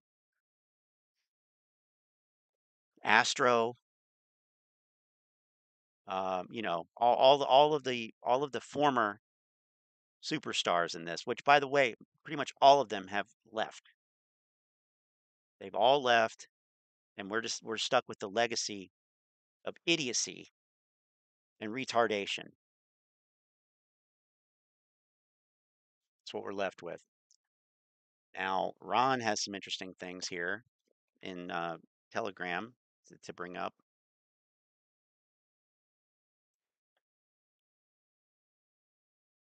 It's official. Syntax, queen of the metaverse, Syntax. She'll be at FINRA a week from tomorrow. I will not leave and will be conducting a hunger strike. My demands are simple. I want a meeting with FINRA's head. This Cromwell Colson of OTC Markets, Gary Gensler of the SEC, the DTCC, John Berta, as well as something. She got hungry, I guess. Retail being represented by Smoky Stock and Bleed Blue 18, legal, of course, is welcome from Wes Christian. We will have the FINRA arbitrator of our choice present. Congressional representatives and the problem are welcome. And I'm sure he's going to come back to that. We can discuss retail's demands per Smoky Stock's list from the Occupy SEC success, and maybe we can work together for fair and transparent markets.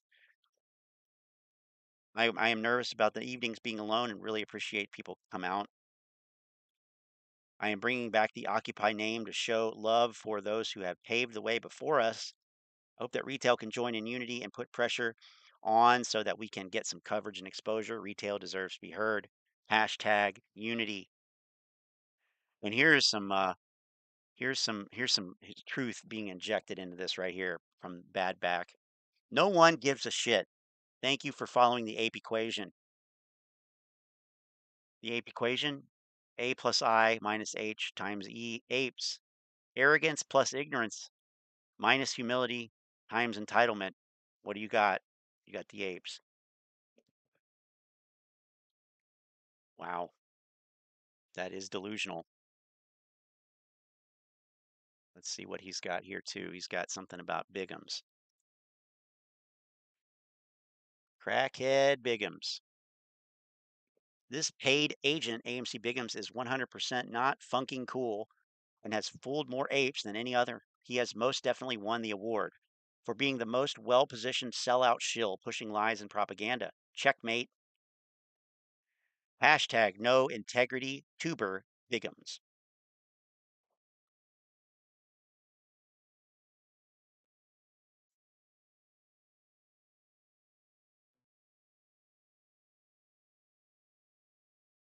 Let's see what this says. Situation for us. This is going to be pretty exciting these next couple weeks here. So my thing with the vote too, before I keep going, I mean, it kind of changes too. I mean, if this situation for us and the squeeze situation keeps going higher and higher and higher and higher and higher, be like, Adam, you kind of might need to push that off a little bit. You know, we can come and reevaluate at a different time, but this is going to be pretty exciting these next couple weeks here. So my thing with the vote too. Weird clip. I don't know.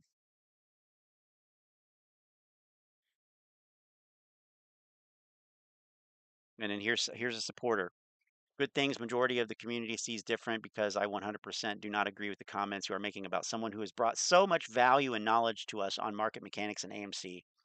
He supports Adam Aaron, and anything he's been wrong on, he's the first to admit. Oh, like phase 6? All the phases? If I'm wrong, and this is this guy Eric saying, if I'm wrong, I'll promptly admit it, but he wanted a delayed vote and pushed a no vote for well over a month, and it wasn't because Bigums didn't understand. He knew exactly what he was doing.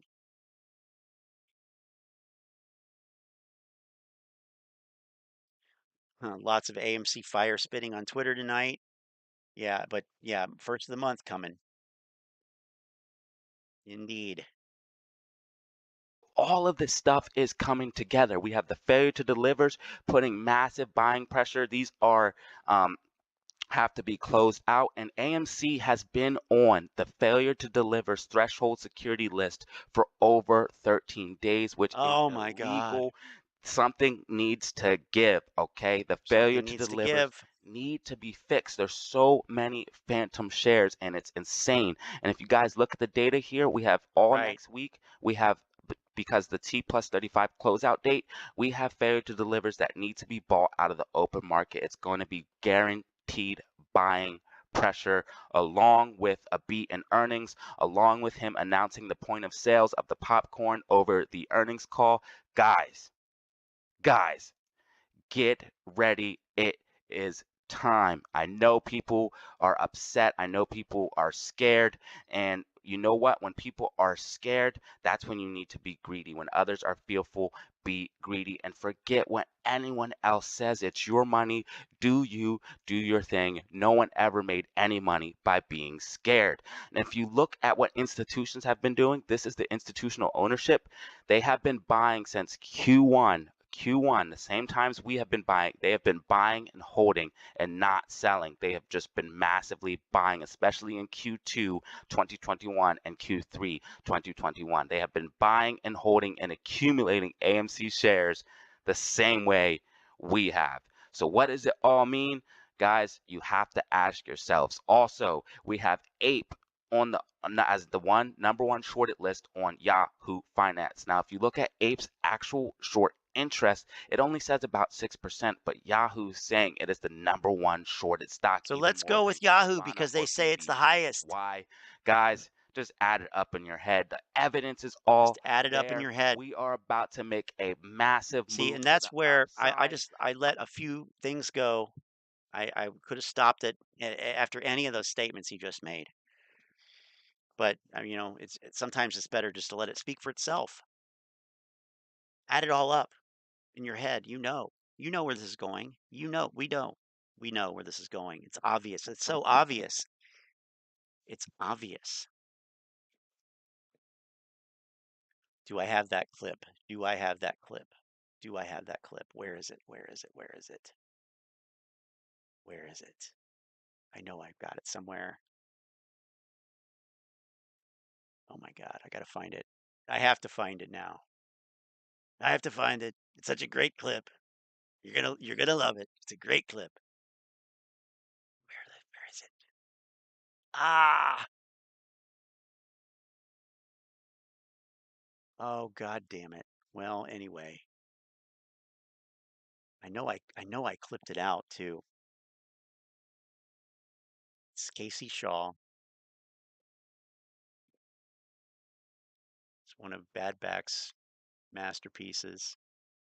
Well, anyway, Casey Shaw says it's obvious. Hey, it's not like he could be wrong or anything. No lack of cliches in this guy.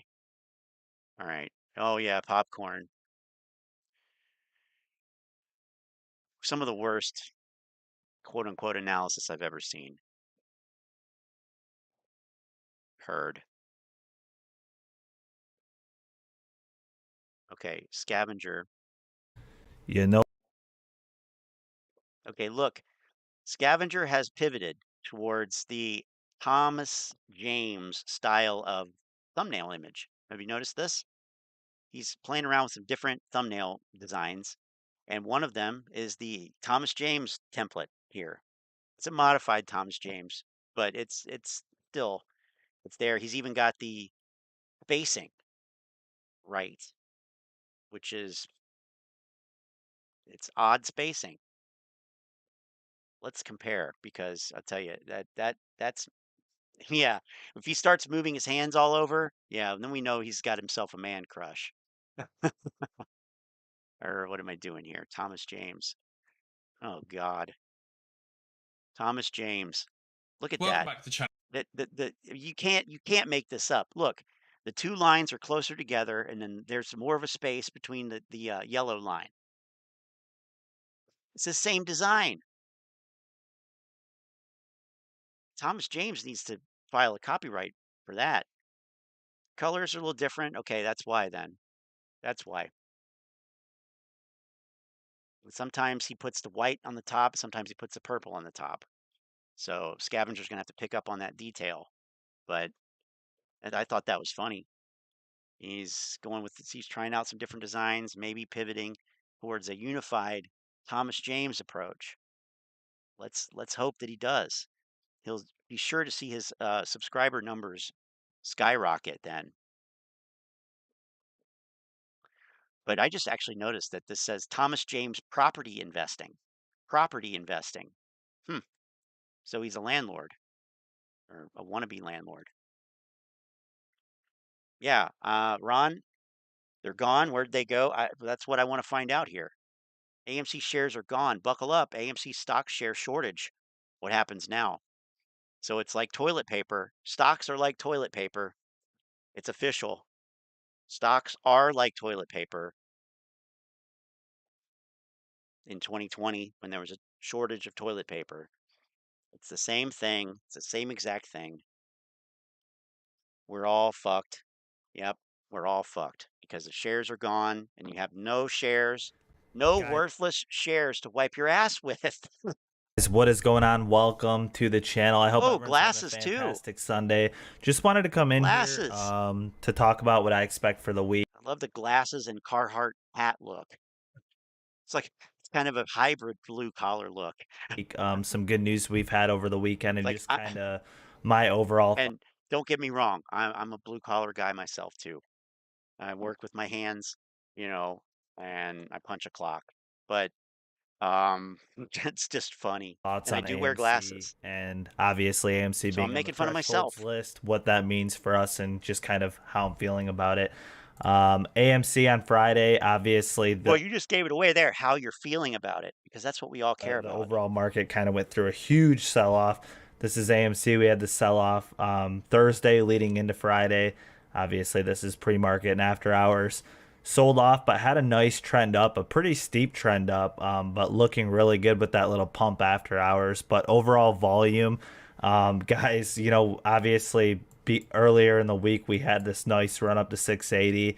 Volume was big, but volume just got cut off real quick. As you know, for an example, Friday we had volume of 23 million here. So super low volume, guys. You know, the volume's cut off at this point. Everything's being thrown to the dark pool when it comes to buying pressure. It's being very controlled at this point in time. So what do I mean by that? Well, what I mean is if you had, you know, my beliefs, if you had 3 million people go out and buy a share of AMC on Monday, I do not believe that those would actually hit the lit market. And one of the big... Well, it's a good thing that you can literally control that based on where you choose to do business with, who you choose to do business with. If you're using, let's see, Webull as he is. No, that's TradingView. Oh, he doesn't have his Webull up. Use a payment for order flow brokerage. You really don't have room to bitch about dark pool off exchange.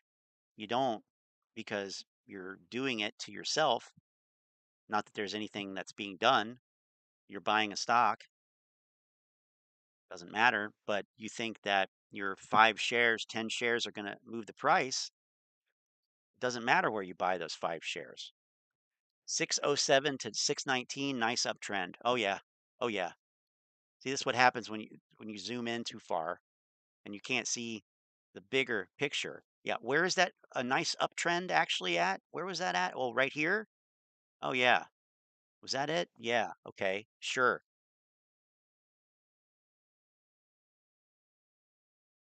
Yeah, that's it right there. Oh, nice uptrend. Nice uptrend. Well, in this grand scheme of things, it's a nice uptrend. You got to admit, it's a nice uptrend. You can barely tell it's there. It's nice. Once every trade is reported to the lit, how do they still not understand this? Well, that's true too. I mean, of course, we can see every trade reported on time and sales and Fidelity, every trade.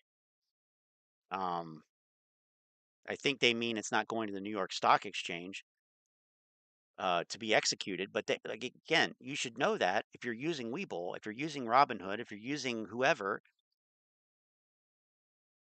and let me just be unequivocal, I don't think it matters at all for retail investors. What matters is getting a good price. A low price to buy, a high price to sell. And at the end of the day, what you might get a little, a couple pennies or something if you're on a discount brokerage, an app brokerage. So why would you not want that? Why would you not want it? It's the principle of the matter, though. I understand it's a principle. And where did it go here? Chuck said something that was just great. Their feeling is the problem. You trade with any emotion, you're going to lose. I mean, how much more concisely could you put it? You trade with any emotion and you're going to lose. It's like, yeah, exactly. Exactly. And it's hard, but you have to just not care anymore. That's what I have been trying to do. I don't care. Like, it doesn't matter to me. Whatever happens with the trade. I'll manage it, you know, at the time, but it's not going to kill me, and it's not going to make me a gorillionaire either. It's a trade. You win some and you lose some. It's up 10 cents in after hours, MOAS. Biggest reasonings for that is the failure to delivers that we're seeing on His biggest reasoning is failure to delivers, which he can't even articulate, I bet. AMC. We're seeing millions of FTDs every single day. Obviously, the data that No, we get you're is a little not. bit, it's like a month behind. So, come March, we'll get February's FTD data. It sure seems like he's saying that these millions, these 2.8, all these millions here are new numbers every day. This is a running total. The running total. It's a cumulative number. You're not getting millions a day. In fact, a lot of these days here, the number went down from one day to the next. But, what we can do by looking at this is see that obviously the FTDs are obviously back on an increase, right? So back here before we had the main halt when we ran up to $72, FTDs, right? We're at an all-time high, and kind of as FTDs went down, price went up, but obviously things changed. Now we're at a situation. No, actually, as the FTDs went down, so did the price. Are you not seeing that? This is a sloping line down. This is a sloping line down. Orange is FTDs. Blue is price. They both went down. And yeah, what is the main halt? What is the main halt? I don't know. The main halt. That's what they're calling the squeeze now. That's what they're calling June 2nd, is the main halt. Not the squeeze, the main halt. God, these people they're fucked. That's but I mean, I want to come back to this. He said that as FTDs went down, the price went up. No, that's not actually what happened.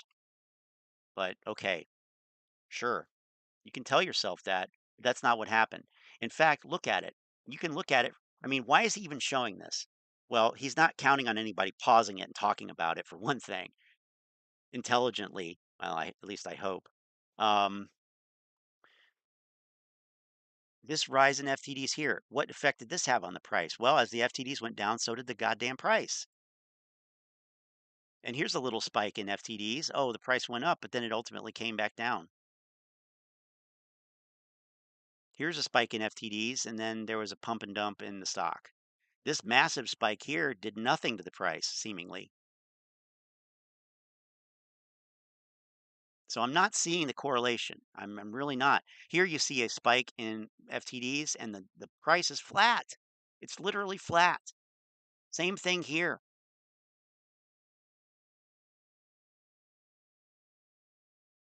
I'm not seeing it. Where, you look at this big pump in FTDs and in just a couple weeks, all the FTDs were covered, yet nothing happened to the price. Well, there's a reason for that because that's already been factored into the price. The shares have already been through the order book. If they were if they already exerted any pressure that they would have based on what was in the order book at the time. And they don't have to buy FTDs to cover them, to close them. These are not one-to-one things here. What is an FTD? It's a failure to deliver. It's just that it hasn't been delivered. What does that mean? Maybe they have to buy it. Maybe they don't. Maybe it's delayed. It doesn't mean that it's going to make massive buying pressure. It's a myth. It's absolutely a myth. And we could see that. It does not play out that way based on the chart that he himself is showing. So, what the fuck? Something doesn't, obviously at this point in time, we know that the math Obviously. doesn't make sense on what's actually. But he's still going to sit here and, go through the math, or at least pretend to, even though it doesn't matter, even though obviously, it's all screwed up. It's all criminality and fraud. Actually taking place. But we do see a big increase in FTDs, which tells all of us that there's no AMC shares left. We're on the thresholds list, guys. There's obviously transactions that are failing to settle. That's at least there's the third or fourth time you said obviously. There's literally none. So, you may ask a question, well, how can I buy AMC shares if there's none left? Well, it's called the liquidity fairy, guys. They can sell you shares and promise to locate them later, even though they never actually locate them. So that's the situation we're in. How do you know? I mean, you said yourself that they closed out the FTDs. So they never buy them. They never close them out. They never deliver the shares. No, that's not indicated here. Actually, what this chart indicates, if you want to be frank about it, what this chart seems to indicate to me is that despite these bumps along the way, when you have all of this massive engagement in the stock that would potentially be damaging to the system handles it. The system efficiently deals with it and moves on. That's what this chart shows. It shows an efficient market dealing with increased demand in a way that reduces volatility to the stock. This is how it's supposed to work. I don't like. They want to see it do what it did in June. Obviously, that's what they want to see. That was an inefficiency that was corrected. That's what the market is supposed to do. It's supposed to correct mispricing. Traders can take advantage of mispricing, particularly in the options market, and make a lot of money. But you have to expect those gaps are going to be closed in. Those efficiencies are going to be minimized. That's why you have to be fast and you have to, be on top of things. But holy shit, yeah, this is an efficient market at work. How long until Scavenger loses all his money? Yeah, I hope his job will wait too, but he seems to be like in construction maybe or something like that, or he was before he became a professional day trader. Maybe his job won't wait for him if he is in construction or something like that, with, the downturn and whatnot. Okay. It's insane stuff. So, and obviously the fee to borrow, this is, from a few days ago, but the fee is, astronomically high to borrow AMC shares. So there's none left. Right. These shares that are going out to be borrowed, it's just a recycling, rehypothecation of shares numerous times over. So, guys, if you didn't see Adam Aaron's tweet, I'm sure that's how everybody's finance seen works. it, but Popcorn It's has not like been a toilet very paper. bullish thing that I'm excited for, especially for the fundamentals of AMC. Any money that AMC can make is a positive for our company, right? That if you're invested in this company, it's our company. So, when I say for our company, that's what I mean. But guys, popcorn, it's not your company. It's You being own produced, stock. it's ready, it's going on the shelf. You own stock. You don't you don't own the company. Okay? You're essentially meaningless. And all what you have done is make a lot of old guys rich. That's all you've done here. Okay? So you can call it owning your company if you want to, but all you've done is increase the wealth of a bunch of dudes who didn't need it because you bought into lies. And wouldn't it be sickening to realize that at some point? I mean, it has to be. I mean, it's going to be such a shock. You thought that you were doing one thing. You thought it was one way, but it turns out it not only was the other way, it was a way worse way. Not only did you not get rich, you made a bunch of people more rich that you would probably say don't deserve it, didn't need it. That's the enemy. We made the enemy rich. But that's what happens when you take your eye off the ball. It's what happens when you go on these fool's errands like this for years. Years, literally years. Wow. Bag holder in waiting.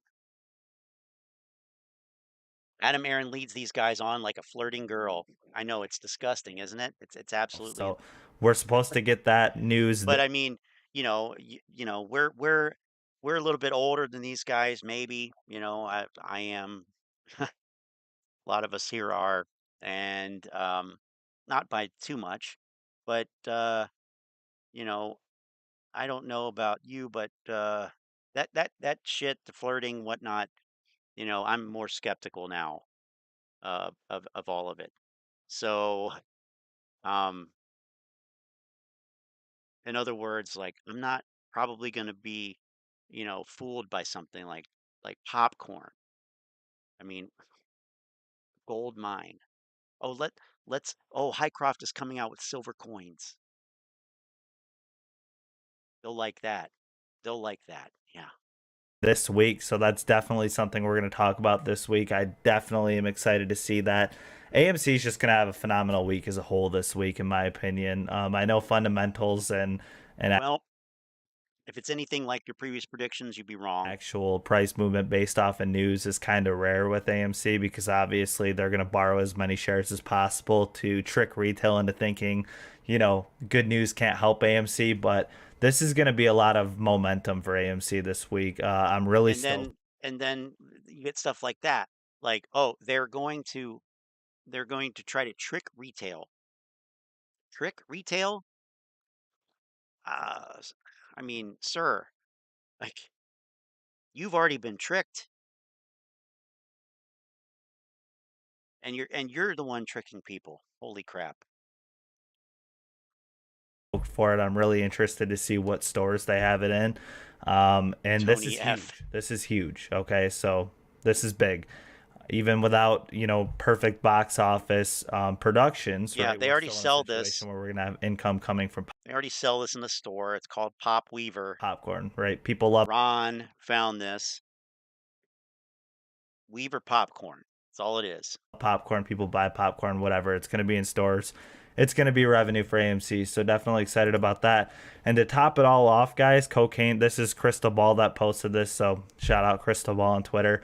Cocaine Bear blew the expectations away, right? We're already at 23 million for opening weekend, so phenomenal. Wow, 23 numbers. Million. I do expect that to be higher than Where's Shadow obviously Stars this at? number because we have tonight, Sunday night, right? So the moral of the story is people are going to the movies. We have good movies coming, even if box office numbers are a little bit low.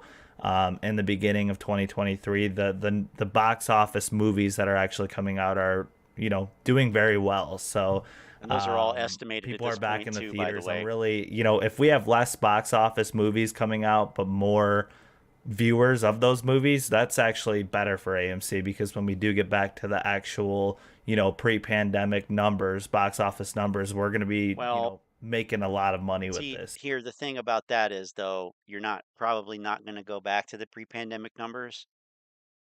That's just a reality with the rise of streaming. I know they won't want to hear this, but you can't assume that you're going to go back to the pre-pandemic numbers. That to me is foolish. That's absolutely foolish of an assumption.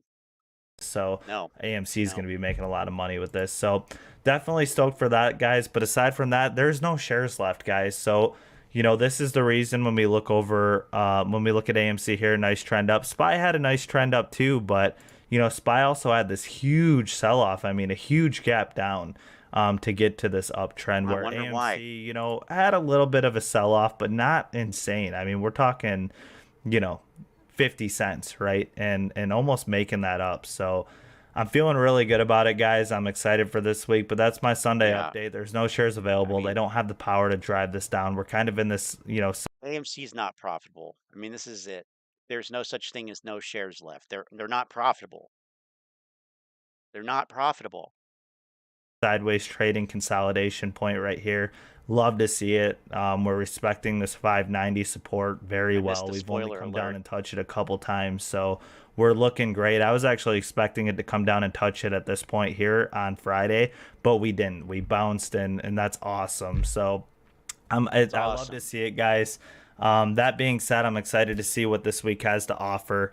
Again, it's even you know more what that's called? when you know we're on the threshold.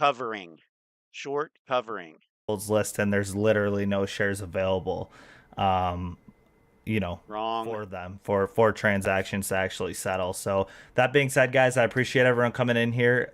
Definitely bullish. I'm always bullish on here. I'm always bullish. Well, there it is. If you're always bullish, you're doing it wrong. You're doing it wrong. Okay, now we got breaking news from Zach Frost.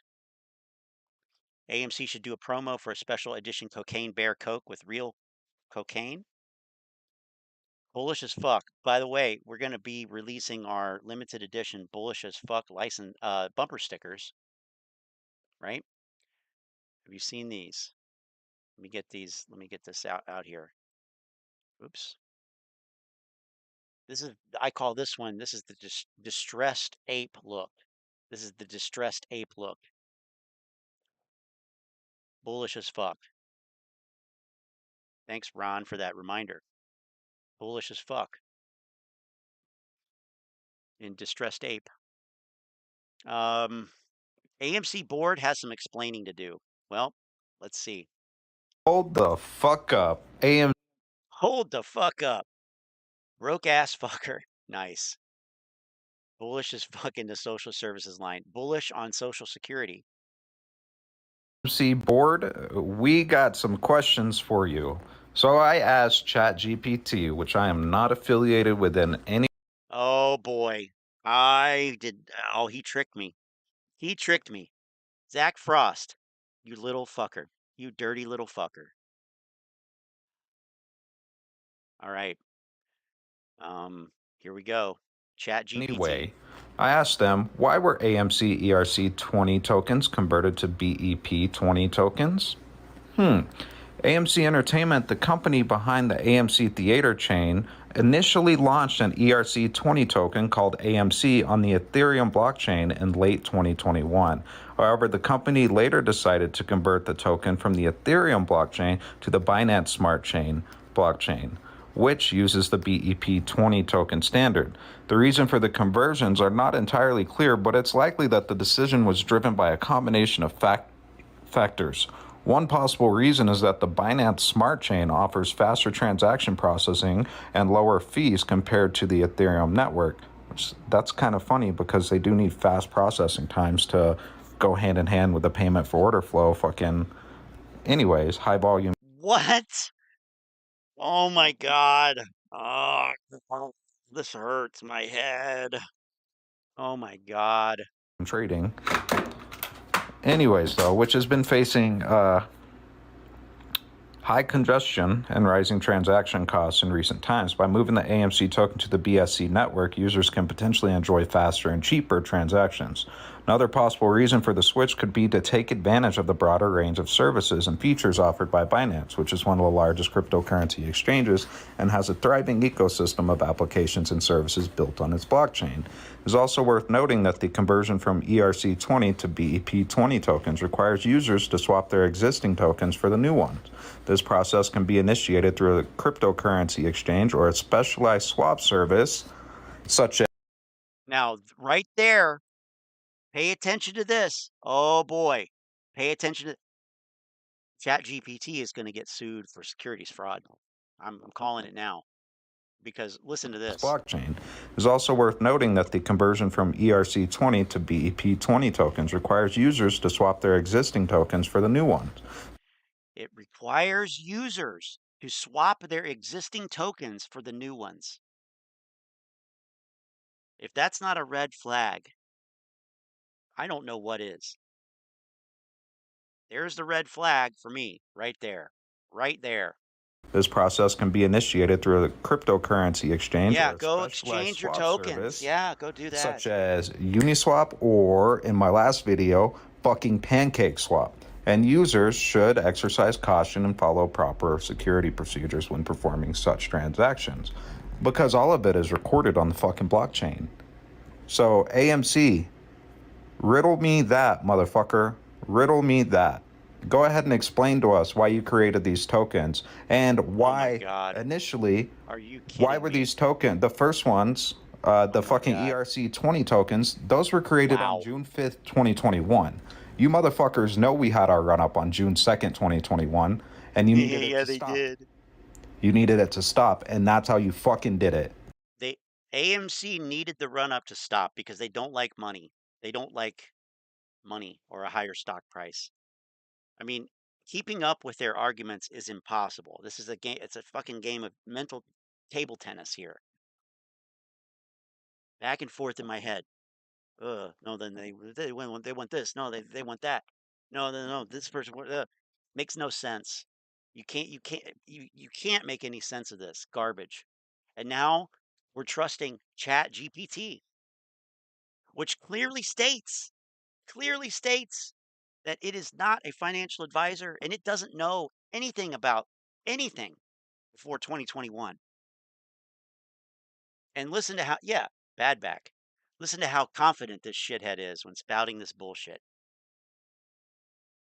Absolutely stunning, isn't it? It really is a perfect pathological display. Oh my God. This is unbelievable. Although, of course, it's believable.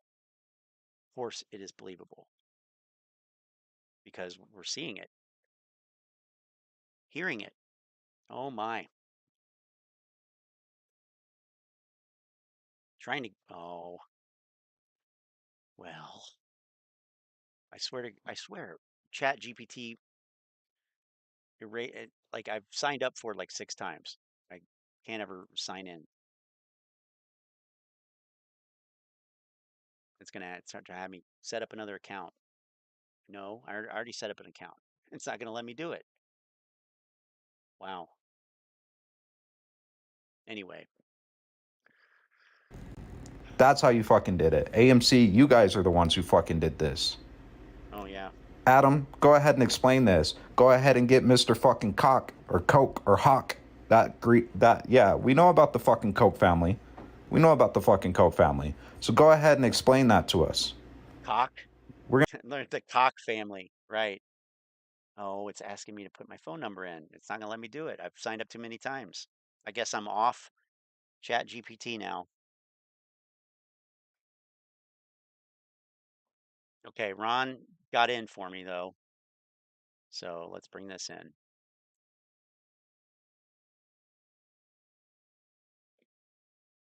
Why do AMC investors believe in MOAS and naked short shares? AMC investors believe in the concept of MOAS, mother of all short squeezes, and the existence of naked short shares for a few reasons.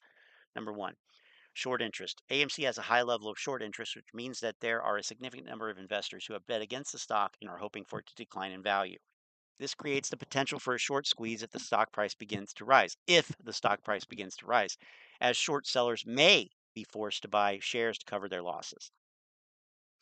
2, social media influence. Many AMC investors are active on social media platforms such as Reddit, Twitter, and TikTok. These investors have shared information about the potential for a short squeeze and the existence of naked short selling, which has helped to create a community of believers in these concepts. 3, conspiracy theories. Some AMC investors believe that there is a coordinated effort by large institutional investors and market makers to suppress the price of the stock through naked short selling. They believe that the MOAS is a way to fight back against this supposed manipulation and to punish those who have bet against the stock. It's important to note that the existence of naked short selling is a controversial and debated topic in the financial industry, and the concept of the MOAS is not guaranteed to happen. Investing in the stock market always carries risks and uncertainties, and it's important to do your own research and make informed decisions based on your personal financial situation and risk tolerance.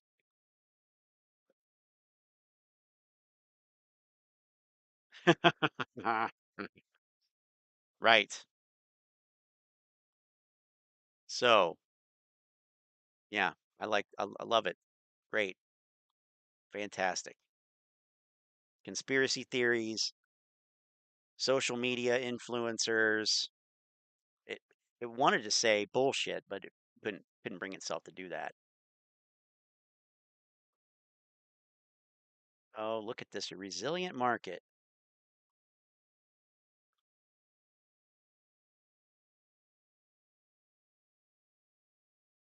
We'll see how that holds up. So Chat GPT says that AMC created the tokens and that they moved it to the Binance smart chain, and that users have to convert their own tokens from one to the other. What users? Who are they talking about? Margin calls incoming. We haven't seen this in a while. Margin calls. Margin calls. Margin calls. Well, it's only 2 minutes. Margin calls. I like it better this way. Let's discuss the floor price. We have not discussed this to AMC podcast. A note about the minimum price. Let's discuss the floor price. We have not discussed this in some time. Nowadays, everyone has their own flaws. 100K, 500K, 1.6 million, or even 5 to 10 million. The floor, however, is not a number. The squeeze will continue until the shorts are fastened. Citadel will succumb. You will be handcuffed. Literally, there is no point in selling any shares until this occurs. I must remind you of this before I consider life-changing funds. Well, can you still walk free while payment for... So this AI voice is saying, don't sell a single share until Ken Griffin is in handcuffs. Okay. I mean, ladies and gentlemen, I don't even know what to say. Don't sell your shares until Ken Griffin is in handcuffs. Wow. For flow still controls the markets, robbing it from retail wheel Citadel, still predatory shorts, and driving otherwise viable businesses into insolvency? No. Wrong. Wrong. That's not what happens. And I'm still waiting. I'm still trying to find one example of that. And it's not Toys R Us. Is it Model 3 Dude? It was not Toys R Us. It was not eToys. It was not Blockbuster. It was not Circuit City. I'm still waiting for an example. No sell. No sell. I must have been tempted by greed to close out before we've changed the markets to better serve the retail investors. That is a very valid point, gentlemen. Remember why we have been here from the beginning. It is vastly more important than money. Obviously, we all want to become wealthy off of this, but there is a much greater goal at hand. Oh, yes, the greater goal at hand. Okay, got part 2 of the Chat GPT here. What is considered stock pumping? Classic. Stock pumping is an illegal activity that involves artificially inflating the price of a stock through false or misleading statements to deceive investors. It is a form of market manipulation that can cause harm to unsuspecting investors and disrupt the natural market forces of supply and demand. Jailbreak.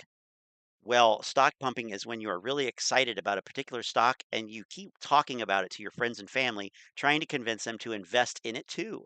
Some people might consider this a form of promotion, but others would say that it's unethical and could lead to a conflict of interest. Some companies also engage in stock pumping by making exaggerated or false claims about their products or financial performance to entice investors to buy their shares. This can create a temporary surge in the stock's price, but it's ultimately unsustainable and can result in significant losses for investors. So be careful with whom you share your investment advice and always do your own research before making any investment decisions. Pretty much. Jesus. I must become accustomed to seeing tens or hundreds of millions of dollars on the table That was and from passing Dan. them up. No sell, not Peninsula. Obviously, voice is a personal reminder of why we are here. I cannot allow personal greed to prevent me from making the world and the market a better place. A share price of Mo is above. So now somehow their greed is going to make the market a better place. I mean, the level of delusion is off the charts here.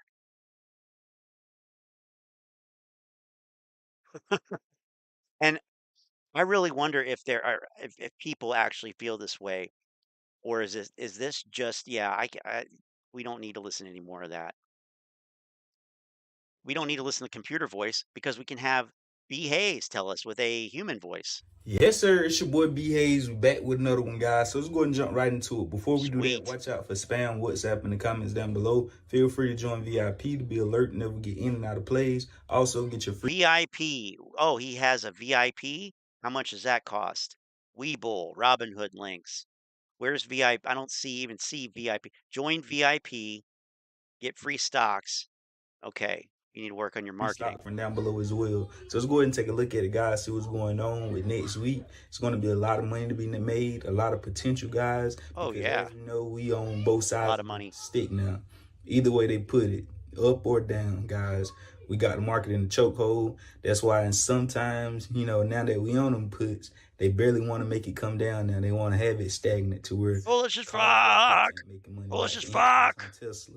Like, depending on where you got in, if you was already in, calls and puts was all over the place. But like I told you guys, be prepared because lots of money to be made there, guys. Oops. And so let's go ahead and take a further look, guys. We know we alerted it, Bed Bath & Beyond. On Friday, we also made a video for the overall channel.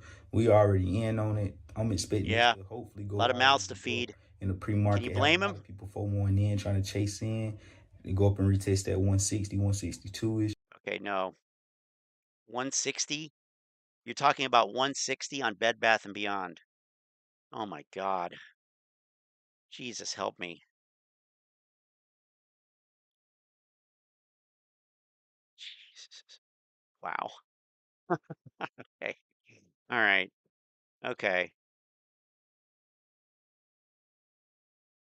Parody. This is a parody by Scavenger Stonks. Uh-oh.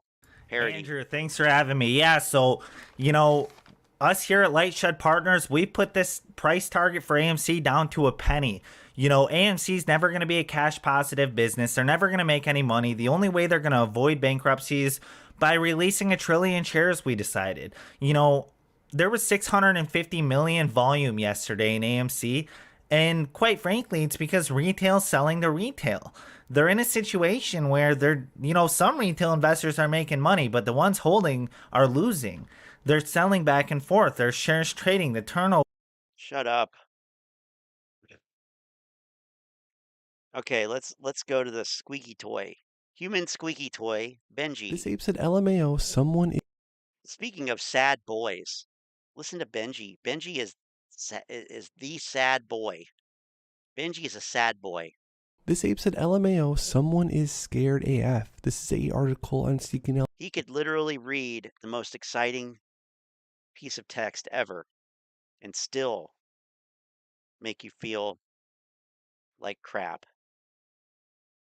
Because he's just so sad, such a sad boy. It says AMC faces class action request to delay March ape conversion note. So now that the majority of us have been able to look through this entire request to delay the March conversion, the whole lawsuit and everything else, what do you guys think about this? Is there an ulterior motive here? Or is it just as simple as it seems? Actions speak. I think all that sun and salt water from Florida is going to affecting your brain cells, Benji. You need to get the hell out of Florida for a bit. Louder than words. As I look at AMC, we have the threshold list, the HTB, the CTB. The brokers paying ridiculous amounts to entice you to lend your shares. Stephanie. They are telling. Oh, Stephanie, I know her. Us AMC is going to be bankrupt and worthless, but their actions would indicate the opposite. If you look at this whole. Wow. Okay. Well, that's misunderstanding the system right there. Brokers paying ridiculous amounts to entice you to lend your shares. They are telling us AMC is going bankrupt and is a worthless stock, but their actions would indicate the opposite. Their actions of wanting to fulfill requests that for people who want to borrow it and short sell it because they think that it's a worthless stock. So no, this is some bad logic. Bad logic. Like he's talking to a small child that did wrong, which is ironic because he is talking to small children that did wrong. But he's afraid of waking his mom. Play from the outside, which is hard to do because a lot of us are very deep into it. You can see exactly what's going on. Oh shit. This is pretty crazy. Constant fail to deliver party for AMC. And I'm going to make a bigger video on this because there's just a lot to go over. But look at these numbers that have came in. Tomorrow when my mom's up. I'll make the video tomorrow when my mom's up. Over the past weeks, from December until January, we are seeing failure to delivers in the millions, guys. This might be some of the biggest numbers in a short amount of time since the beginning of this entire play. Something massive is cooking.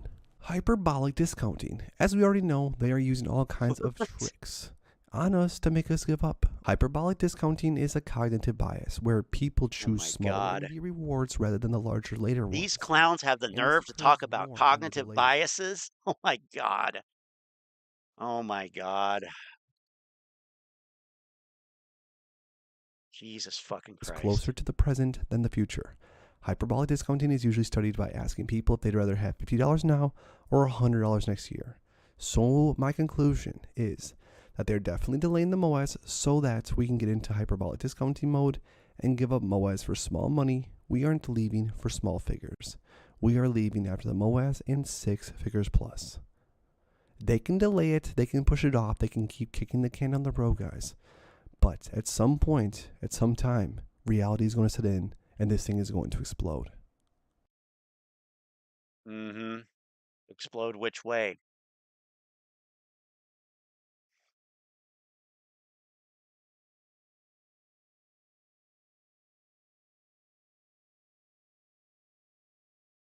Okay, so let's take a look at hyperbolic discounting. Wikipedia, hyperbolic discounting. It is a time inconsistent model of delay discounting. It is one of the cornerstones of behavioral econ. And they're actively studying it in the apes' brains, looks like. According to the discounted utility approach, intertemporal choices are no different from other choices, except that some consequences are delayed and hence must be anticipated and discounted. Given two similar rewards, humans show a preference for one that arrives sooner rather than later. Humans are said to discount the value of the later reward by a factor that increases with the length of the delay. In the financial world, this process is normally modeled in the form of exponential discounting, a time-consistent model of discounting. Many psychological studies have since demonstrated deviations in instinctive preference from the constant discount rate assumed in exponential discounting. Hyperbolic discounting is an alternative mathematical model that agrees more closely with these findings. According to hyperbolic discounting, valuations fall relatively rapidly for earlier delay periods, as in from now to 1 week, but then fall more slowly for longer delay periods, for instance, more than a few days. For example, in an early study, subjects said they would be indifferent between receiving $15 immediately or $30 after 3 months, $60 after 1 year, or $100 after 3 years. These indifferences reflect annual discount rates that declined from 277 to 139 to 63% as the delays got longer. This contrasts with exponential discounting, which valuation falls by a constant factor per unit delay, and the discount rate stays the same. Okay, so it's this idea of the discounting, the annual like in this example, the annual discount rate declining so much, yet the study subjects said they were indifferent. They didn't care if they would receive $15 now or $30 after 3 months or $60 after a year. Okay. Standard experiment used to reveal a test subject's hyperbolic discounting curve is to compare short-term preferences with long-term preferences. For instance, would you prefer $1 today or $3 tomorrow? Or would you prefer $1 in 1 year or $3 in 1 year and 1 day? It's been claimed that a significant fraction of subjects will take the lesser amount today, but will gladly wait 1 extra day in a year in order to receive the higher amount instead. Individuals with such preferences are described as present biased. The most important consequence is that it creates temporary preferences for small rewards that occur sooner over larger, later ones. Individuals using hyperbolic discounting reveal a strong tendency to make choices that are inconsistent over time. They make choices today that their future self would prefer not to have made, despite knowing the same information. This dynamic inconsistency happens because hyperbolas distort the relative value of options with a fixed difference in delays in proportion to how far the choice maker is from those options. Distort the relative value of options, not financial options, but just options in general, choices. So there's a fixed difference in delays in proportion to how far in time you are from these options. So the further out in time versus the closer in time.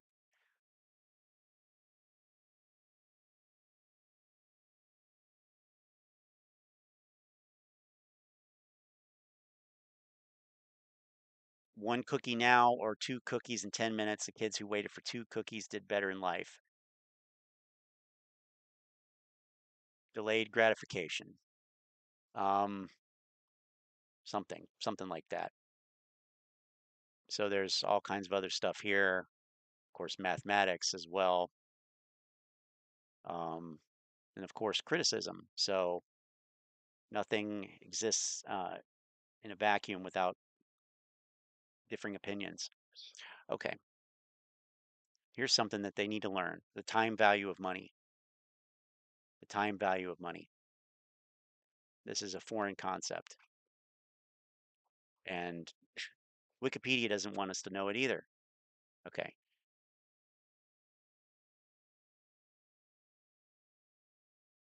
The road, guys. The post here says, delaying the MOAS so that we get into hyperbolic discounting mode and give up MOAS for small money.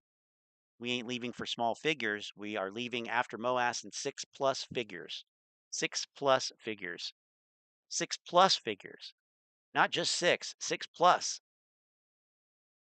Right. And if I know the apes, that plus, that doesn't mean just one figure. That plus is like 3 figures. So you're talking 9 figures? Fuck you. Come on. Come on. Oh. Scavenger stonks with the Thomas James thumbnail style.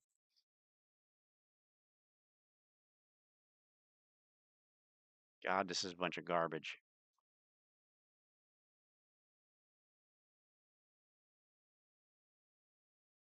All right, so we got a couple things here from Telegram that I neglected here. We'll get to that too, because we got to figure out how you can hide short interest and out of the money puts. One of my favorite sayings. How do you hide short interest? And look, I even looked it up. How to hide short interest with put options. We're going to look at it. Is look to the past to predict the future or to see the future. So if any of you have taken the time to look to the past and go ahead and look at Adam Aron's tweets, I want you to go back and look the first time that he started to address us as AMC shareholders. You'll also look at the dates of each of these tweets, and you're going to see a commonality here. You can see he's getting no engagement whatsoever all the way back to 2019. He kind of disappears off the face of the planet. But what's crazy, I want you to see this, the very first tweet, unless he scrubbed, the very first tweet was about when he was going to talk to Trades. He was going to get introduced to the community first before he even started engaging with us in any tweet forums.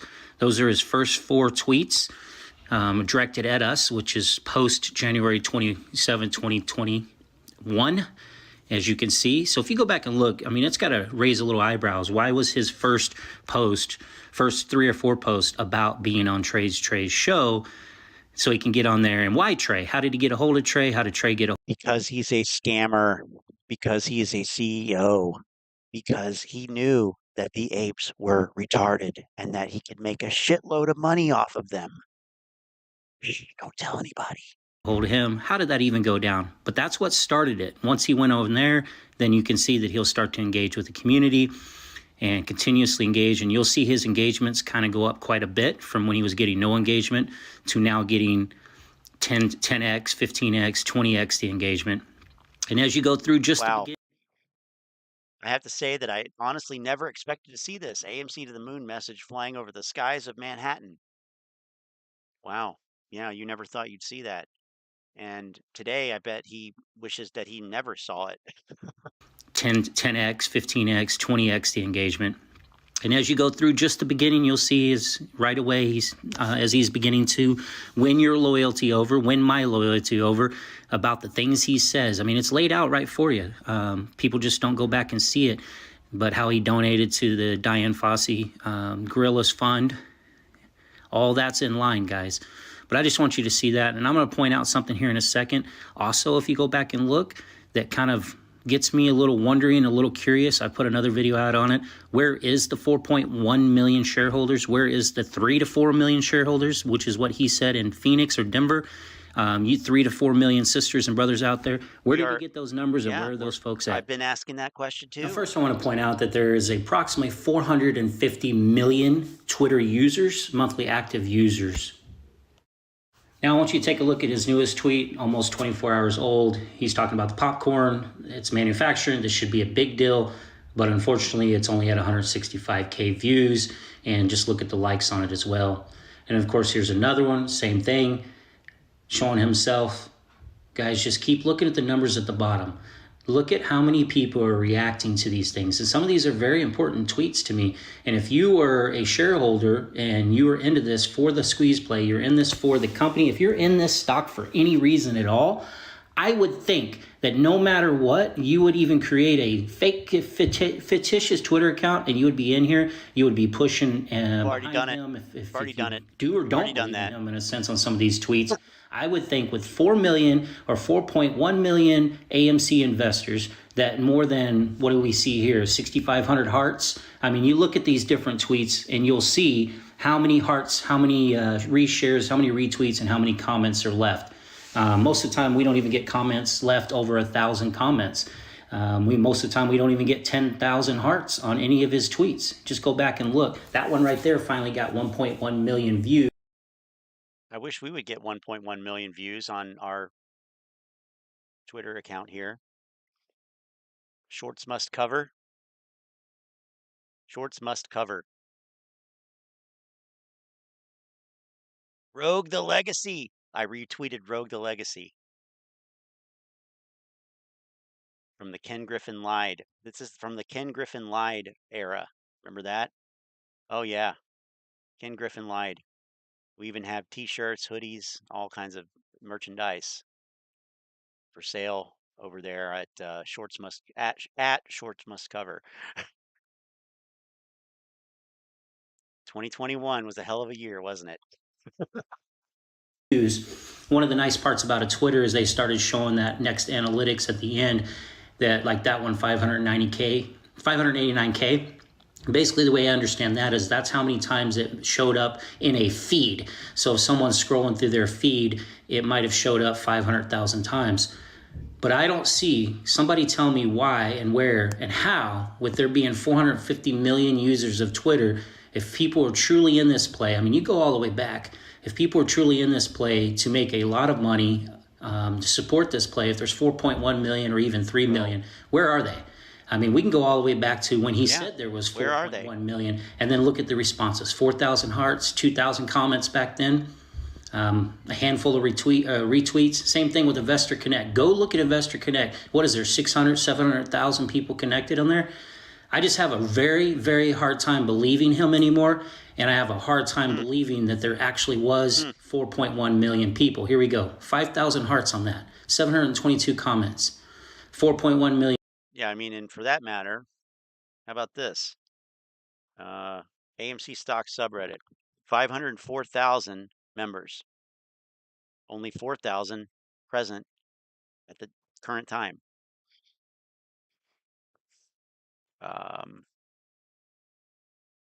But it's the worst 500,000 people you'll ever get until Ken's lawyer sent out the letter. Right. But yeah, I mean, I've wondered where that number came from anyway. I mean, they said that they had, you know, the data, some data. Where are they? And that's my question. And my second question is Adam, how did you figure out how many shareholders there were?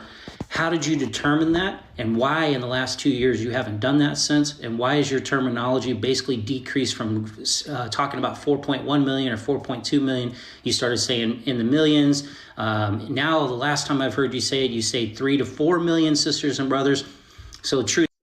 Brothers and sisters. Now, when somebody starts using that kind of language, I'm starting to really, really notice some red flags. Okay. Or like stock and crypto plays. Friends, countrymen, lend me your shares. So, yeah. Well, clearly it's not because apes have sold. That's not why. That's not why the number has gone down. So don't even think that. Truth is, Adam, I mean, you went on trades at the very beginning. That was your first text or your first tweets to us that you were going to go on his show. And then it took off from there and you started highly engaging us. But where are the 4.1 million people? He started tickling your balls. He started, you know, yeah, it was more than engaging. He engaged you all right. Not engaging with you. One thing I want to add to this. Adam led me to believe when he said there's 4.1 million users. Even back then, I was touting and bragging that there's 4.1 million holders. I thought that was huge. Is there any company out there that's had 4 million and they literally owned the float? He was going around saying 90% of the float. Yes. 80% of the float, 90% if you take out this. But if you take out this, right, that was the important part. If you take out the index, I used that for the last 2 years as one of the reasons I wanted to hold. I want to hold because I know there was 4 million of you out there. Oh, fuck me. But I don't trust Adam anymore. And so now I'm starting to think, where's the 4 million that he said there supposedly was? That's the reason I'm here. Everything I've looked up, guys, everything. Go look at Trades videos with him. None of them hit 500 million or 500K views. If there's 4 million, don't you think that at least 1 million or 2 million would have watched their CEO, their silverback guy? Don't you think that these investors out there would have watched it by now? And then you look at Investor Connect. Look at the voting. The last voting last year, early last year, was 139 combined shares. 139 million combined shares out of 517 million voted. Where's the rest of them? So it doesn't add up. If Adam is lying to us or has been lying to us and there wasn't 4 million, where did he get it from? How did he do the count? How did he determine that? Was that all in line to egg us on? Because it egged me on. It made me want to hold. I wanted to hold because I knew there was 4 million. Me right now. Oh my God. Fuck. Of you out there. But I'm trying. I've been asking, where are they? He's saying 3 to 4 million now. We got people saying 6 million, 10 million. We got all these numbers all over the place. But how many people are truly holding? Because I don't see it on YouTube. I don't see any of the YouTubers. I get maybe 1,000, 1,500 views. Even your big dogs, Adam lovers over there, get like 20,000 views. Where do they go? If there's still 3 million, why are they not paying attention? Why are they not speaking out? Why are they not fighting? Why are they not involved? That's my concern. And if Adam screwed us over with what we think he's doing now, why wouldn't he screw us over the fact that there's technically not 4 million? I mean, of course there's not 4 million. He could say it, but how do you prove it? Maybe he hasn't done a count since because that was temporary at the time with all the option Mike, buys that were happening just the around Marine, that has same he been time. talking to a lawyer? Has he been talking to a lawyer? Has he been talking to Donnie? Speaking of Donnie, this is just so fascinating. I can't stop. It's fascinating. It just should be illegal. This having this much fun Advice, not legal should be advice for fucking entertainment, illegal. educational purposes only, and anything I say is my opinion. Please don't make any financial decision based on anything I say in these videos. That being said, hit the You like. sound like you just ate a big steak. Yeah, it's not financial advice. I just ate a big steak, so I gotta take a shit soon. Button, subscribe button, all that YouTube algorithm stuff, so you get the videos I put them out. See them things, see me analyze that data. Listen, they put a Flutter article out where they were saying that retail investors buying mem stocks are gonna crash the market. Some of you guys might have seen it, but when I saw that headline, you know what I said to myself? Good. I said these guys are snitching on themselves. They are admitting that they have billions of counterfeit shares. How could retail investors buying stock in any company crash the entire market? How could that happen? Unless the companies the retail investors were investing in had billions of counterfeit shares. That's the only way. He's figured it out. Guys, he's figured it out. Oh, wow. This is the most fucked up logic, if you want to call it that I've heard in the last 2 hours, I think. Because if we invest in any company, worst case scenario should be the company goes down and we lose our money. The company goes down and we lose our money. But somehow, the fact that we're invested in AMC and GME puts the entire market at risk. I mean, these guys are absolutely outrageous. They tell on themselves, not even realizing that they're telling on themselves. Oh, fuck. Okay? And when I read that article, it confirmed my commitment to the DD that I've done. The DD they say we don't do. AMC. Oh, stop, Donnie. It's too much. Stop. Oh my God. Your commitment. It's overwhelming. Your belief, your faith is just, it's too much. I'm in awe. I am literally in awe of your faith. Okay, I'm not telling you to buy. What a strong man. I'm telling you, that's what the DD tells me. That's what these FUD articles they put out tell me. Yeah. And here's the thing. We're like 15 days. 15 days on the threshold. Oh, I knew it. I knew it. And what is the SEC doing? Absolutely jack nothing. Shit. The rules say after 13 days, you have to go into the open market and start buying back those shares to close out those FTDs.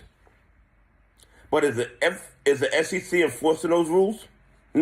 How do you know? How do you know they're not enforcing the rules? All the data is delayed. In fact, he says the data is false, meant to give you a false impression, so you make bad trading decisions. So maybe they are, and they're just not telling you, which you already know anyway. So I'm not sure why you're not factoring that in, but shouldn't that be a factor then? So how could you do anything then? How could you do anything? Boy, that's deep. No. The SEC is not enforcing those rules.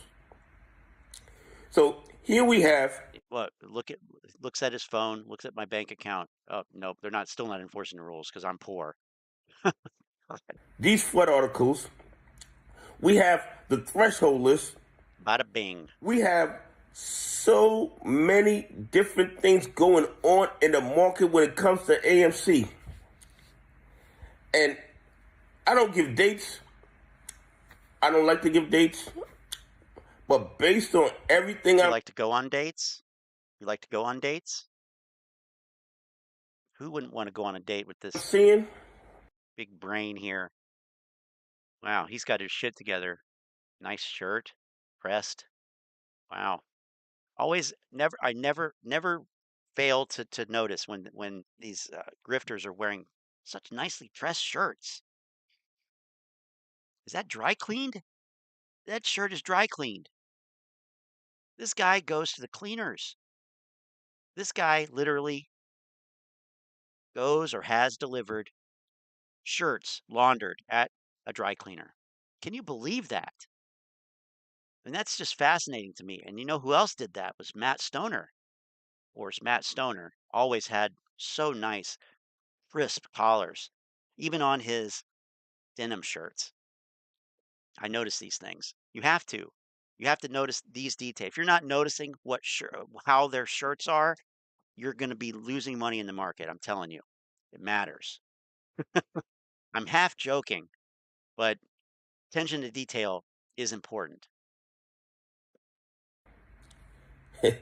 Before March 14th, before that March 14th reverse split vote, I see some major changes happening with AMC. Okay? That's just my opinion. Yeah, I'm gonna tell you he to misinterpreted that one. But these guys. No, you are, okay? You're saying if you sell, then, somebody's gonna say to you, You're being a little bitch. that's what they're gonna say, right? You're being a little bitch. If you sell. So don't do that. I'm gonna tell you to buy, hold, or sell. But these guys are telling on themselves. Imagine believing this guy. Imagine believing this guy and say he's saying, don't buy, hold, or sell based on anything I'm saying. Wink, wink. But they're telling on themselves. I just told you. They're telling on themselves. No, they didn't. No, you're not. I love your press shirt. It looks great, but you're a fucking moron. And you should not be talking about fucking stocks or money or finance or anything really on the internet. It just should not be happening. And there should be more than 7 fucking downvotes on this video. That's really, that's more than a lot of these have. Pretty much telling us we're winning, putting the blame on retail for their bad bets. Bad bets? What bad bet? How is this a bad bet? Excuse me? Bad bet. This is a bad bet. Well, no wonder the apes are so turned around. They think this is a bad bet. They think that's a bad bet. Wow. Wow. That's a bad bet these days, huh?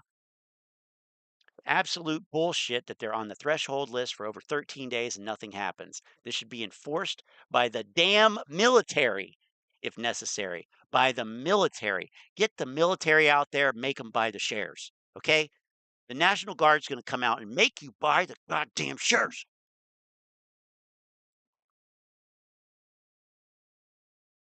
Wow. The military. So if it so happens that we lose shares and money over this, I think a person has all the right to sue the SEC for letting AMC be on threshold list for longer than 13 days. No, sir. Okay, Joe. Okay. You don't know how to write the word lose, LOSE. You don't know the right then or than. No, you're going to lose shares and money, and you have no right to sue the SEC, and the threshold list doesn't matter. You obviously have already lost. We need to keep evidence, take videos or screenshots of AMC being on the FTD list because they will use that screenshot in court. They absolutely will because screenshots cannot be faked. Everybody knows it. Everybody knows screenshots are forever. One of the smartest videos I've seen from a YouTuber on this company. Makes absolutely no sense that who they call apes would make a dent in the market if the market was transparent. People buy, price goes up, and at some point it should have gone up to the point that either the price got so high that no one could afford a share, or that no one was willing to sell, or that everyone sold and made money and no one was buying anymore. To me, it's as simple as that. Wow, that is not. What? Oh my God. Oh my fucking God. Jesus God.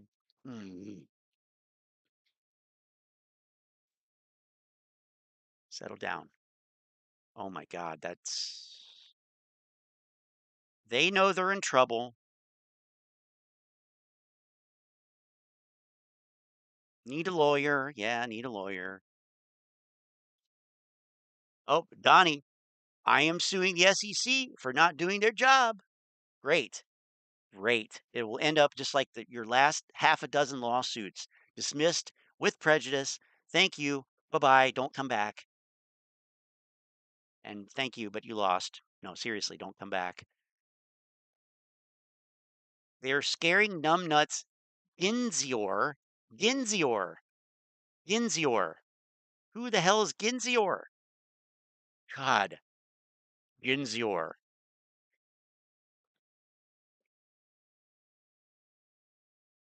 That's right. When you cheat, lie, and steal, you could bring the whole world down on top of you, and I'm just going to sit here and hold. Okay. Donahue, go on Fox News. Oh, yeah, go on Fox News and represent all apes and talk about the market / AMC unfairness because complaints don't go far.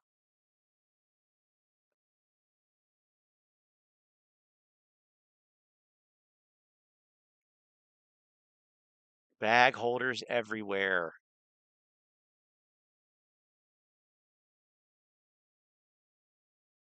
Apes have lost value, money, dignity, and credibility. Only curious to open up and insert the business end of it. Oh, shit. I'm just trying to protect my channel. You come into my house, I'm gonna shoot myself. Ginsler. Ginsler's Jesus Christ. They don't know what with prejudice means. They think that it's some kind of like racism or something. I don't know. Yes, buying a $6 stock can crash the whole economy. Yes, it can.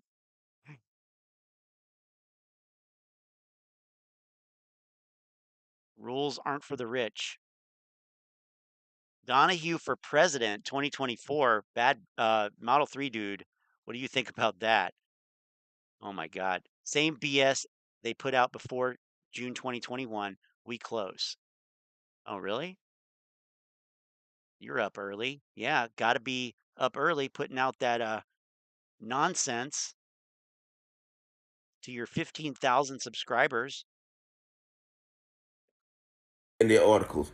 Anyway, please leave some comments. Tell me what you think. Oh, I'll tell you what everybody thinks. They all love you. They want you to be president of the world. Donahue George for president of the world. 2023. We need him now.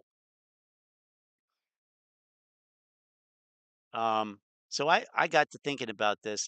How do you hide short interest in options, particularly with out of the money put options? I mean, out of the money put options. Come on.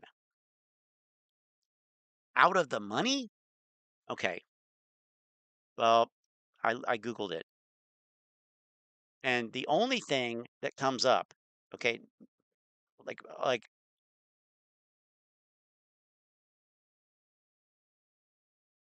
this is the only result that actually addresses the question.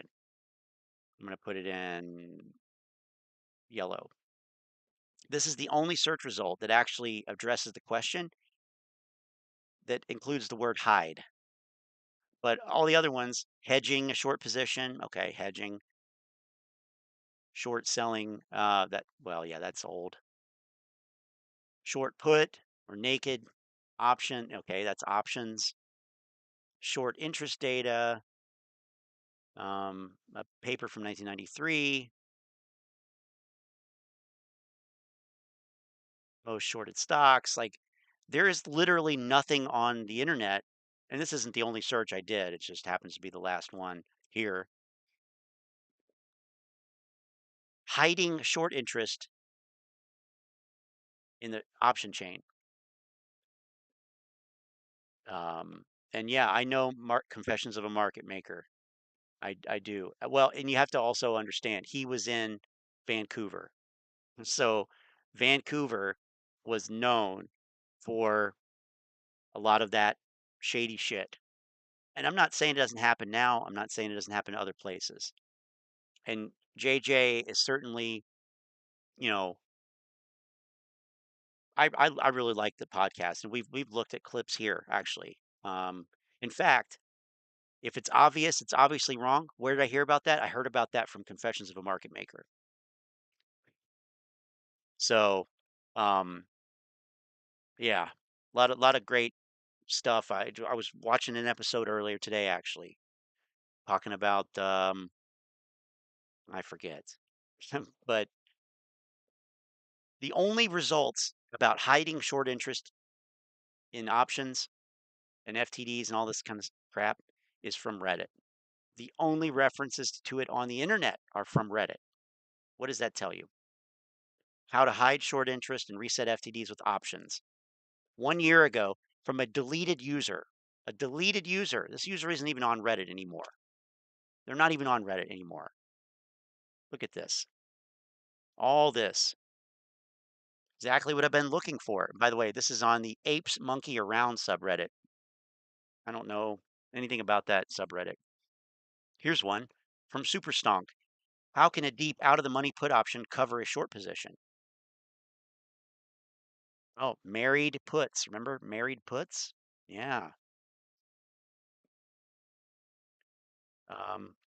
The naked shorting scam revealed lending of market maker privileges. Oh, so that's what they do. They lend their privilege to naked short. They lend that privilege out. They don't lend the shares. They lend the privilege of naked shorting. Of course. From the GME subreddit from 1 year ago. The only place that this exists is in the Apes fantasy. Period. I couldn't find any reference to it on the actual internet outside of Reddit. So congratulations, Redditors. You have created an alternate reality with alternate facts where you are going to be rich because they will make you rich. What do we got here, Model 3 dude? Let's see. What do we have here? Yeah, it's like a liquor license. You can just transfer it. Exactly. That's exactly what it's like. Yep. You got it. You got it. Jesus fucking. Oh my God. What the hell? What the fuck is going on here?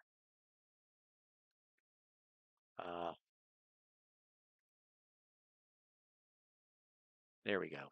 Jesus. This is not financial advice, it's not legal advice for entertainment and educational purposes only, and anything I say is my opinion. Please don't make any financial decision based on anything I say in these videos. That being said, hit the like button, subscribe button, all that YouTube algorithm and stuff. So you get the videos I put them out, so you don't think I'm analyzing that data, but like I tell y'all every day, the data they release us is false. Here it is. It's a false narrative amongst we can make bad trading decisions.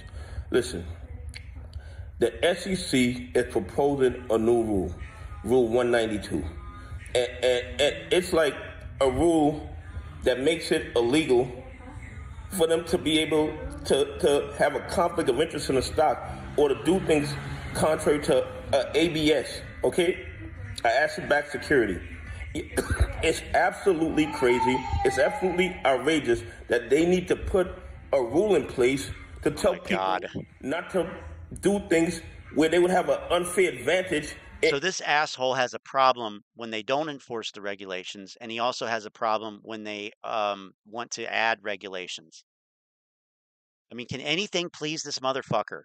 Can anything fucking please this motherfucker? Holy shit, what an entitled fucking piece of shit. I hate this guy. I fucking hate this guy. Manipulate the stock.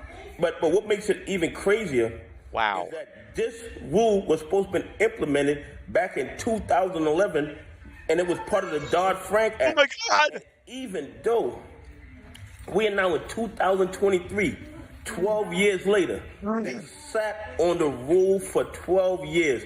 Now, why would they do that? Oh my God! Sit on a rule. Let me guess. That was meant to stop the fraud and corruption that caused the economic collapse in 2008. And let me guess. 12 crime. Years later, they putting it back on the table. Yeah. Shouldn't have been passed 12 years ago, right after they stole or manipulated. They stole. Or misappropriated all this money. Stole money from retail. They stole the money. They stole the money. They stole the money. Oh my God. Fucking hell. The real estate market. And yet, somehow, 12 years later, that rule still has not been put in place. So who is really more responsible? Is it the politicians? Oh, yeah, I know what we're Or looking is it for the in these hedges? comments. I'm just going to go right to it. As far as I'm concerned, it's the politicians. Because the politicians had the authority to put that rule in place. I mean, even though common sense should tell them they shouldn't manipulate stocks, common sense should tell them they shouldn't sell stocks where they have a conflict of interest in what they're selling. But because these hedges donate billions and billions of dollars to these politicians, they sit on the sidelines while they rob retail investors and pension funds with no consequences. Anyway, please leave some comments. Tell me what you think about them implementing the rule. Okay. Model 3 dude did leave a comment. You had too many drinks, Donnie. Oh, boy. YouTube is just a side hustle for him. Cares about putting out meaningless information to get clicks. Wow. Like I said, that everybody should call these frauds out. You want to stop corruption and fraud? Get this motherfucker off YouTube. Make him give back all the money that he made on YouTube. For example. Don't make videos in the bathroom. Yeah, look at that face. Pucker up. Oh my God. Holy crap. Wow. Okay. Rule 192, if adopted as proposed, would prevent a securitization participant from directly or indirectly engaging in any transaction that would involve or result in material conflict of interest between the securitization participant and an investor in the relevant asset-backed security. So we're talking about asset-backed securities. We're talking about someone who is engaging, let's see, preventing, yeah, okay. Let me just, I mean, it makes sense, right? It makes sense. Let's see, here's asset-backed securities. I mean,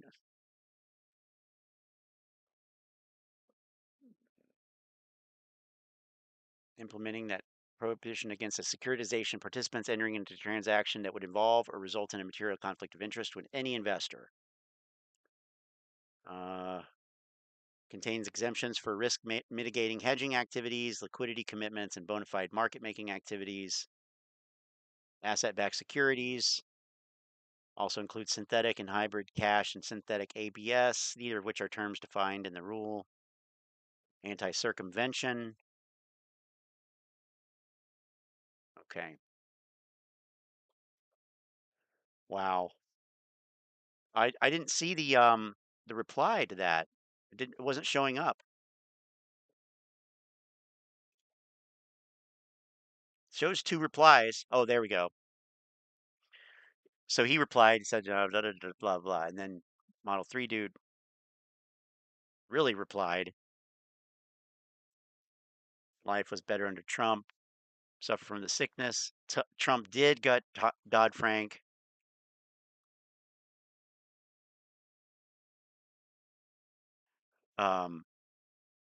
Yeah. Do you really think that those who shorted AMC all the way down from 72 are afraid and have not yet covered?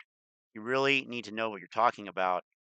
All this time you spent talking about AMC, did you invest in Tesla when it was under 110, or Spotify 125, or Ford under 11, or any of these stocks, which all had a low price that you could have made money on? I mean, yes, absolutely. And his answer is no.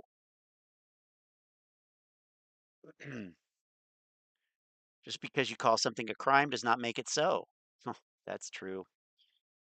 See, click your heels together and whispering there's no place like home. Maybe you return to the land of Oz.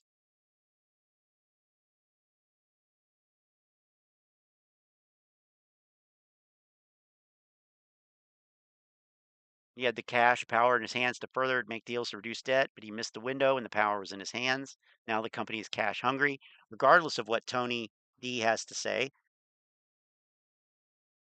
Him blasting he's going to see a movie is not news. AMC is hurting and you need to learn how to look at the numbers for yourself. Yes. You cannot chat GPT stock tips. Oh, Charlotte, don't do that. Don't do that unless you're just trying to have a laugh. That seriously, and I just realized I wasn't showing his second comment here. You refuse to read the facts and only listen to repeat the words of the angry mob to continue to get clicks.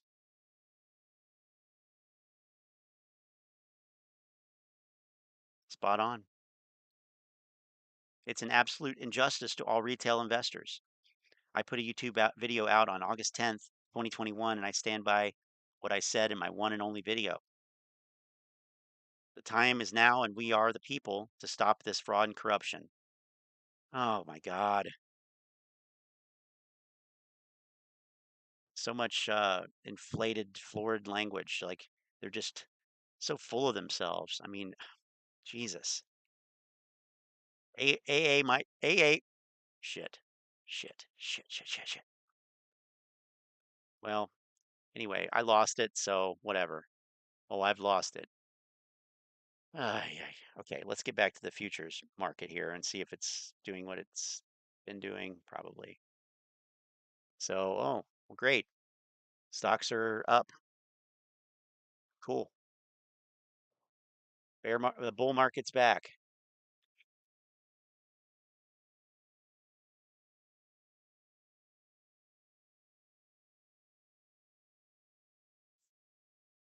Bull market's back.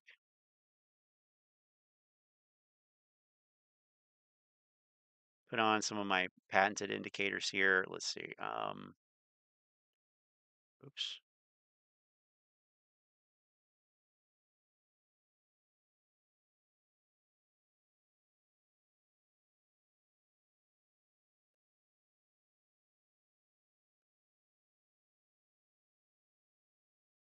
A little too much on there.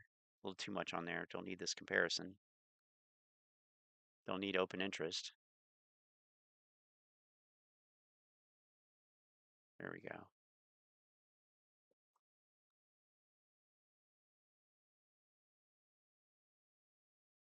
Looks like a downtrend. Looks like I'm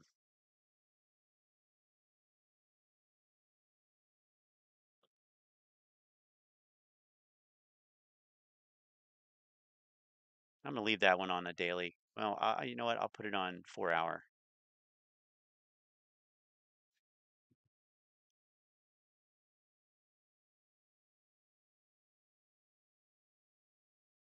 So we see this happen a lot, where the futures will pop up and then at some point overnight start to sell off, probably. NASDAQ needs to go up. Ooh. Well, if it needs to go up, it doesn't care what it needs to do. It does what it wants to do.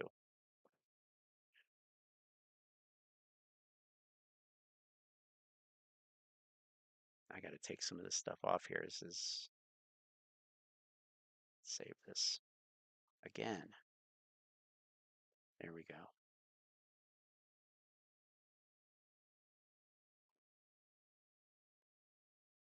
What do you mean it's only down how much?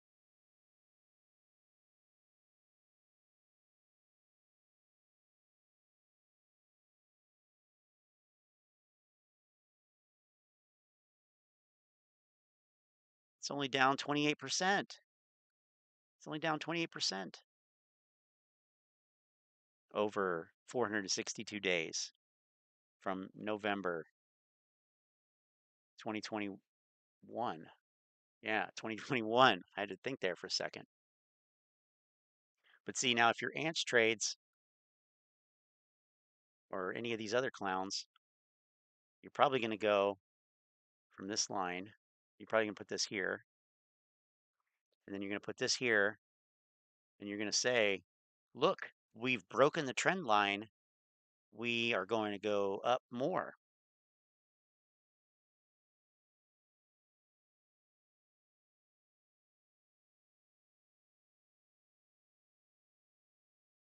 We'll see. I don't see it. Okay. Bullish as fuck. Well, yeah. I mean, what more is there to say? Let's see if that space is still out there. That Twitter space that Manuel was nice enough to copy in here. Oh yes, only 23 in it. When you come in against Act 2, Orville Wedenbacher, all of these, big. You know what? I got to do this on a. I don't want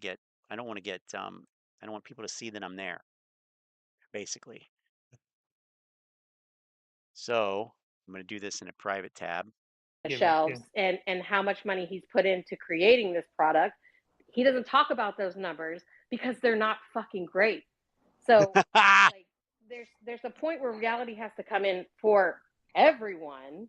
Oh yeah. To look at these things and say, is this a viable business, or is he going to just continue to dilute the shit out of shareholders? Like, yes. I'm sorry, but a successful business, I run a business. A successful business, if I had shareholders, wouldn't be to continue to dilute the stock to pay my bills. That's not a thriving and successful business. Well, I think that's pretty accurate to what I heard. Yeah. I think someone said, I think it was Doomberg that said that it was penny stock tactics is what AMC is at the end of the day doing. 100%. But I don't think that she is bad back. It comes back. I think that was Amy skeezy versus illegal thing, and you know there are penny stocks that do that every day and don't get to hold in front of the Court of Chancery. She is it's a cycle. Not an Amy. Well, yeah, and you shouldn't invest in that cycle. Right. What I'm saying is, for him, it's a cycle. He's a PE guy, right? It's what he does. He came into the business. He increased the outstanding share count by 450 million.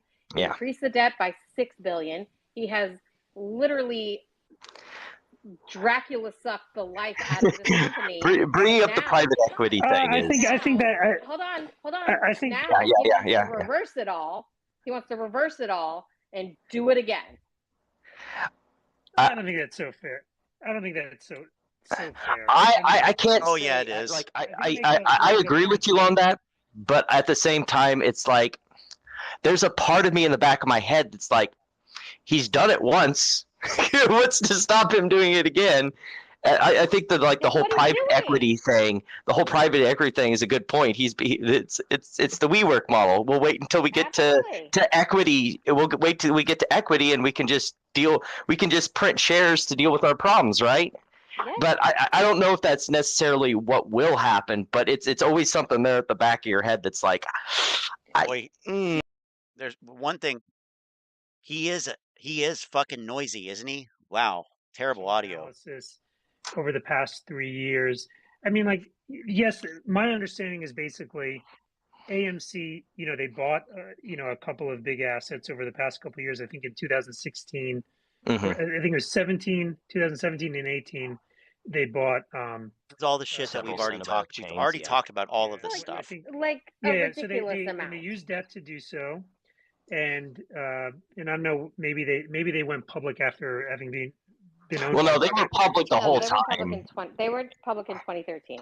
Yeah, yes. But I'm saying before 13, like, were they private equity owned? No, they were. I think just their own movie chain, and then they went public, and they kind of just wrong. The same size. Wrong. But they were totally happy with that. Wrong. And profitable. But they were owned by the Chinese guy. Wrong. And Wanda, no? Wanda, yeah, they had a significant. They were publicly traded when before. That started though. 61%. They had. Yeah. So they were basically controlled by Dolly and Wanda. So the capital structure that they had. That was after IPO. 2013. That was after IPO. Yeah. I've looked this up. Looks like Silver Lake is involved. Yes, Silver Lake. Yeah, they're debt holders. Silver Lake is. That was all after IPO. Yeah. So, anyways, they had a lot of debt. They used debt to get larger, to become a bigger movie theater company, and then the pandemic hit. So they did pretty bad. Well, part of the problem with that is that they were off and on again profitable while under that debt structure. 4 years later. Yeah. So it's not clear to me that that if the pandemic didn't hit, I'm sure they wouldn't have had amazing business. It obviously would have been the best business in the world, but could they have grown into their capital structure if the pandemic didn't hit. It's not obvious to me that they wouldn't. I mean, but one thing is obvious is that the pandemic definitely made things tougher. I mean, if you just complete a bunch of acquisitions to get really big, and then you have a bunch of debt because you did so, that's not inherent. Like, you know, maybe it's more risky. But it was 4 years later. Yeah. So I mean, like They were running. It takes a while to pay down debt. But yeah, I understand. But they were running at $11 billion for. Yep. Oh, absolutely, Ron. 100%. But in terms of like how he managed great opportunity, let me tell you. You know, like lots of I opportunity haven't here. done a deep dive, and like when I see stuff like the Hycroft mine, and I don't know details about it, so but it definitely does look like you don't need. There are no details. You know, bullshit. I know what's going on there. Could there be some inappropriate stuff? I mean, I can give you the short. I can give you the short answer. The short answer is that Jason Mudrick is a distressed debt investor. He came in 2020. And he bought I think it was $100 million worth of debt and gave them a capital infusion, right? This was when they were literally on the phone with their bankruptcy attorneys, okay? So, and he held it, and he held the debt. He sold $40 calls, naked calls against the debt to hedge, right? Yep, and he got squeezed. The run-up happens. Right. And he was starting to get squeezed out, and he called Adam Aaron and said, you need to sell me 8 million shares at $27 a share. Right. And, I think it was 27. I can't remember what the exact number was, but it was enough shares to cover his naked calls. He covered the naked calls. He dumped $100 million in debt. And like all at the same time, same transaction, he walked away with like a 8 to 10% profit. I'm gonna be honest. That sounds a little. I don't know. Sounds like you would have lost money on the calls if you had to close at 27. No, I don't know. I don't know when he sold the calls. He bought the calls. He bought the shares for cheaper than they were trading. Oh yeah, I see. Yep. Correct. So no, he didn't. He made out of the $100 million in debt that he had, right? I don't think his concern were the calls. He had just sold those calls as a hedge.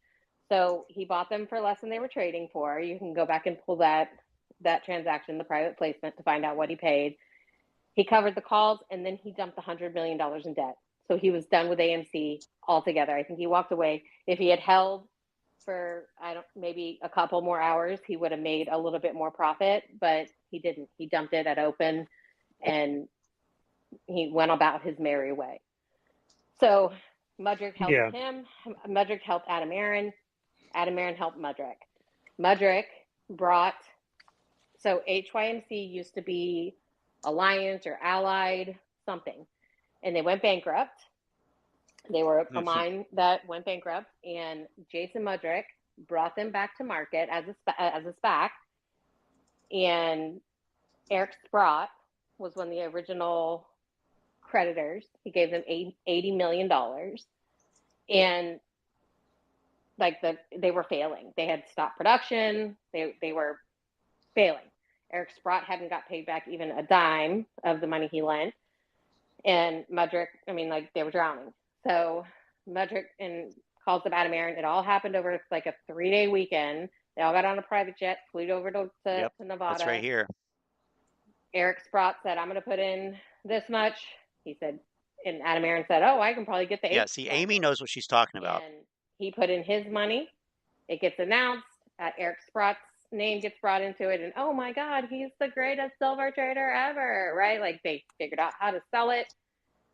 And it was already, HYMC was already being picked up by, like, YouTubers. And I'm not real sure, like, the timeline is really sketchy because YouTubers were picking it up. It was trading for, like, literal pennies. And I think it was around 19. Let me look at that. You can look it up. You can look it up and look at the first YouTube videos.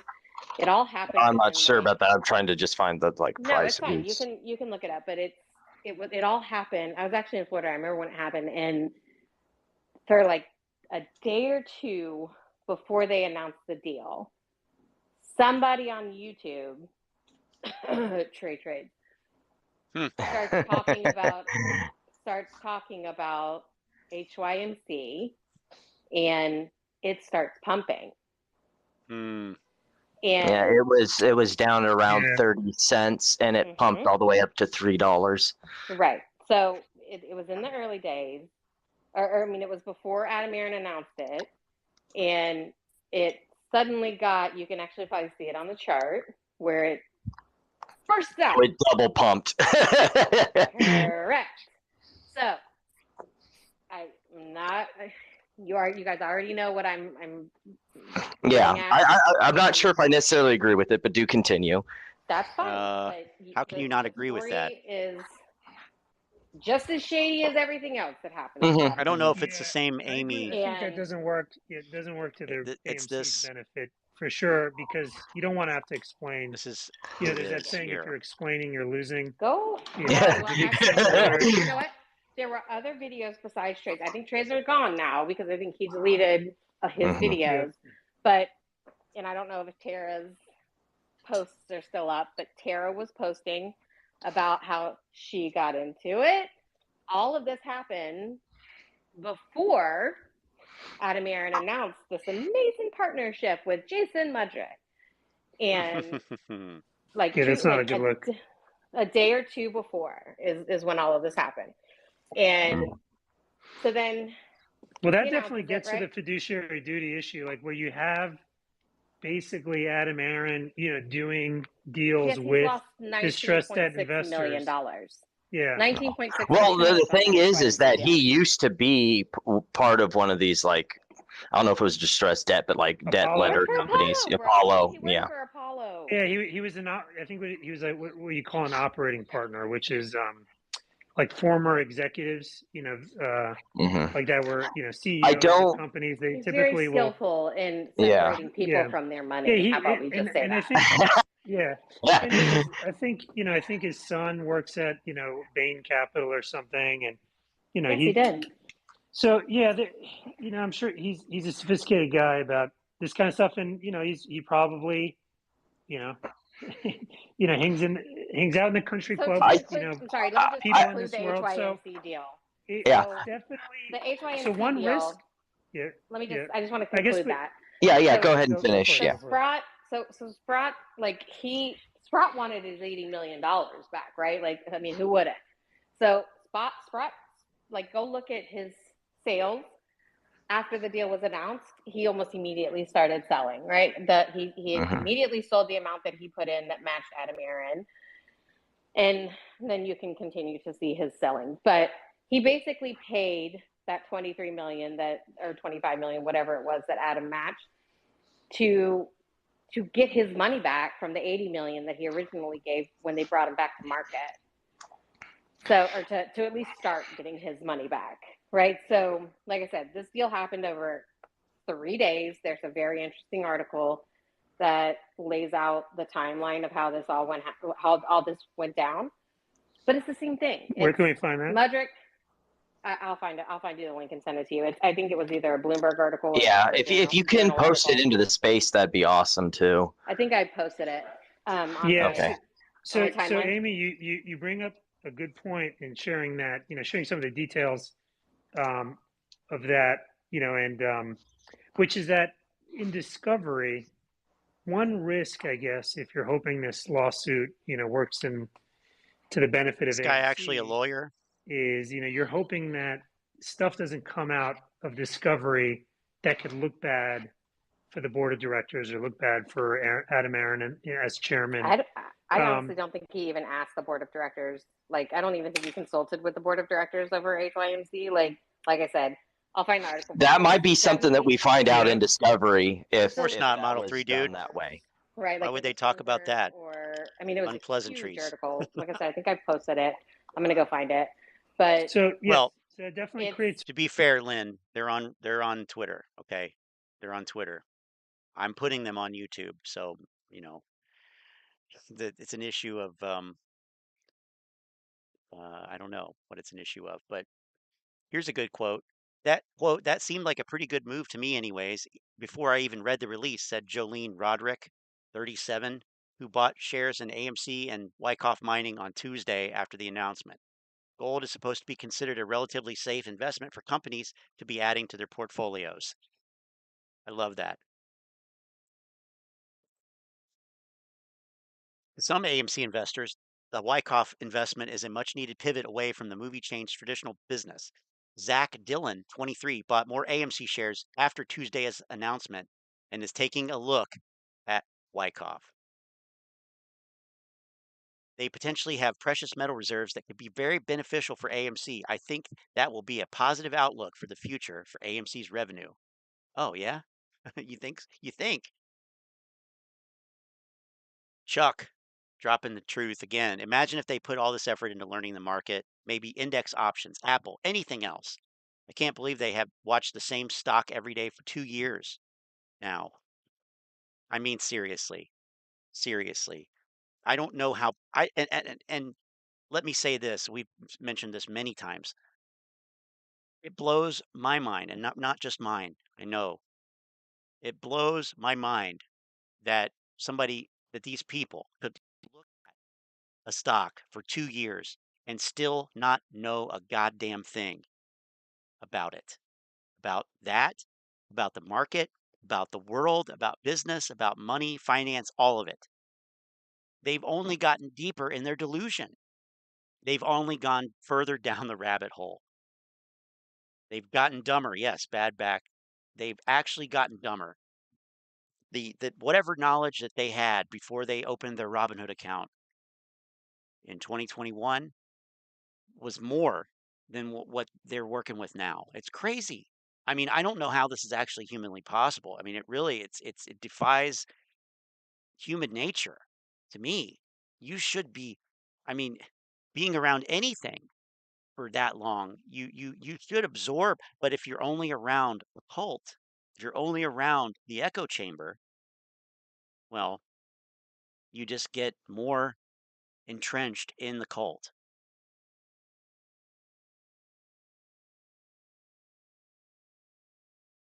Maybe being able to sell the stock without losing and then be able to buy Tesla. I mean, they have to get over this winning losing thing. And I mean, at this point, uh, it's like it's like an injury that you never had looked at that gets worse and worse and worse, and eventually you have to have your leg cut off. That's what this is. This was a paper cut that turned into a leg amputation.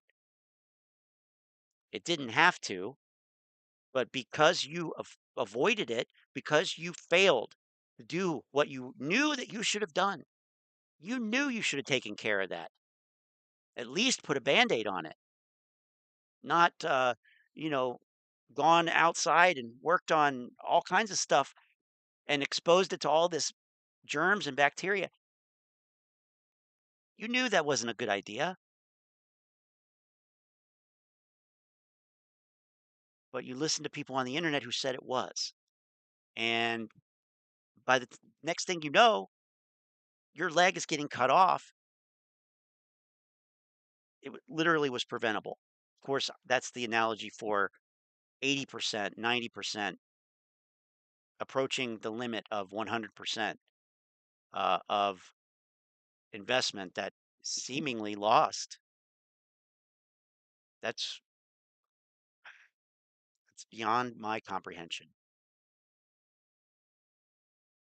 They've gotten more arrogant and entitled. We see that every time on these streams. Adam Aaron shares will be vested 100% by vesting time and price, and he will suck the last drop of blood out of the apes. Adam Aaron and the board are about to make their pockets fat. You heard it here first. Heard it here first. And I'll give credit where credit's due. Model 3 dude said it. Apes are going to convince themselves that the market is fraudulent. They will never make any money investing. And this is the other danger. Absolutely. This is a real problem. And this is where I think somebody even mentioned it earlier with the market crash thing. Maybe it was a comment on that, but on that video by Donahue George. But it's not good. It's not good when a bunch of people lose a lot of money like this. Number one. Number two, not everybody is like Charlotte when she says, I will make my money back, and I've learned a lot.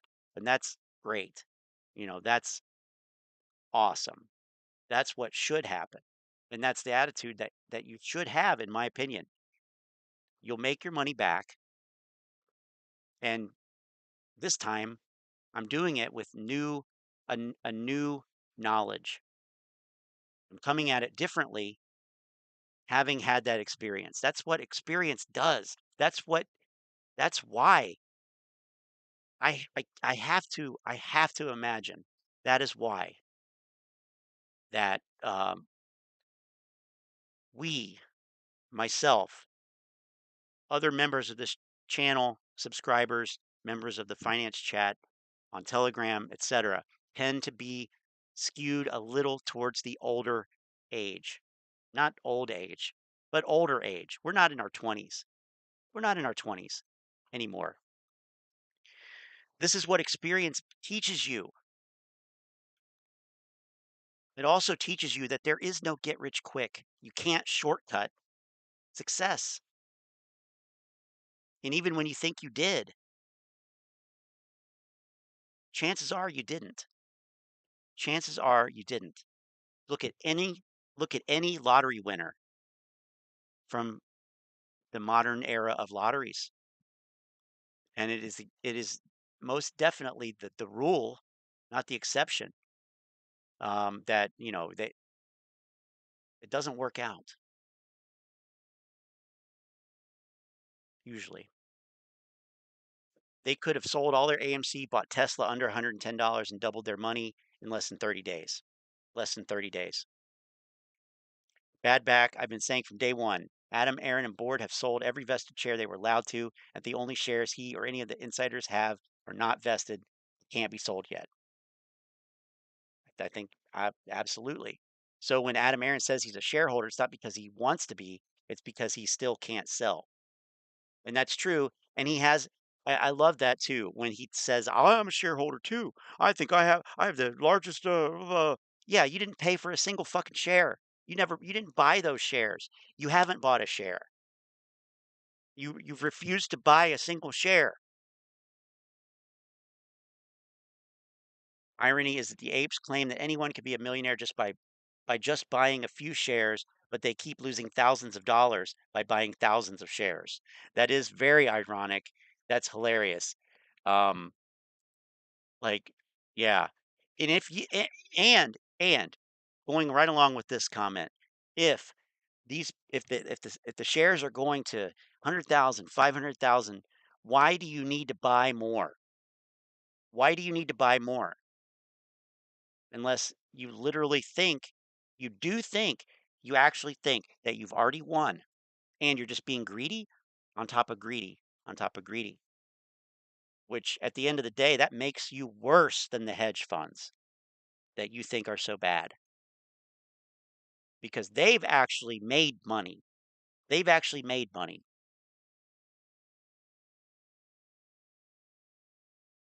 Unlike the apes. Just think people with $30+ averages with AMC, what will that be after reverse split? AMC will never touch that price needed for apes to break even. Yeah, I mean, I don't see how the stock isn't shorted and sold.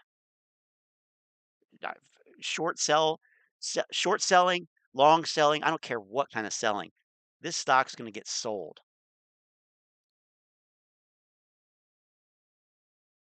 Chuck says, I'm worried about how some of these guys will react when they finally get that they've been scammed. I mean, some are making death threats now. What happens when they snap? That's a good question. That is a good question. And my level of concern is it's very specific as to who it includes and who's it does not include at this point. Because there is no excuse for adults to make these decisions at this point, in my opinion. There's absolutely no excuse. We have to live with the consequences of our actions always. And this is no different. So if people overinvested by a lot and they need the price to go up, but it doesn't, that's going to have consequences. They're going to have to deal with that. I have no sympathy for that because that was entirely preventable. It didn't affect everybody. It didn't even affect everyone who bought and sold. And that's the key, bought and sold. It didn't affect everyone the same way because people made different decisions. So if they made a decision, it's their bed to lie in that they've made or didn't make. I mean, you don't have to go to work. Why would you have to anyway? But who I am concerned about is the people around them. Like that is something that I really don't talk about it because what can I say?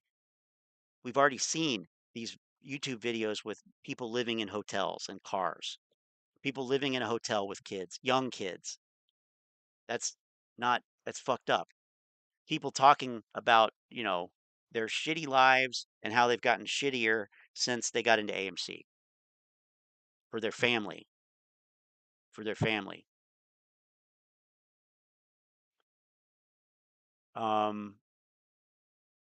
So that is not fair, especially for children. The children that are involved in this, it's going to, there's going to be a lot of support groups in the future. Were your parents investors in AMC? Did your parents lose it all in AMC? I mean, I'm joking, but not really. I mean, this is going to have profound impacts. I'm joking because it makes it more palatable, but when you really stop and think about it, it is heartbreaking. It really is. That aspect of it, absolutely. And the thing is, they thought, but they were wrong. They thought, but they were wrong. It's a cautionary tale. It is the cautionary tale. I mean, this will be a massive, massive problem once this happens, once the reckoning comes. And it's coming. I mean, really, you could say it's already here. It's already happened. The die has been cast. Let's see. What happens when the game is done and it's delisted? That's it. That's it. There will always be a new conspiracy for these idiots. But like Casey Shaw says, you need to make a choice if you're in this for personal gain or to make a change for fairness. Okay, and I mean fairness. Okay, who said it? The market, Manny. The market is the worst place to fight for fairness. Why? Why would you think that it would be? You are talking about capitalism. Capitalism has never been and will never be fair. It's baked into it. And we can sit here and talk about whether that's right or not or something better, whatever. I'm not interested in having those discussions anymore because the reality is we have what we have. We have this system. This is the way it is. And apes don't like to hear that, but that's the reality. The golden rule is in effect. He who has the gold makes the rules, and we don't have the gold. But having said that, isn't it pretty cool?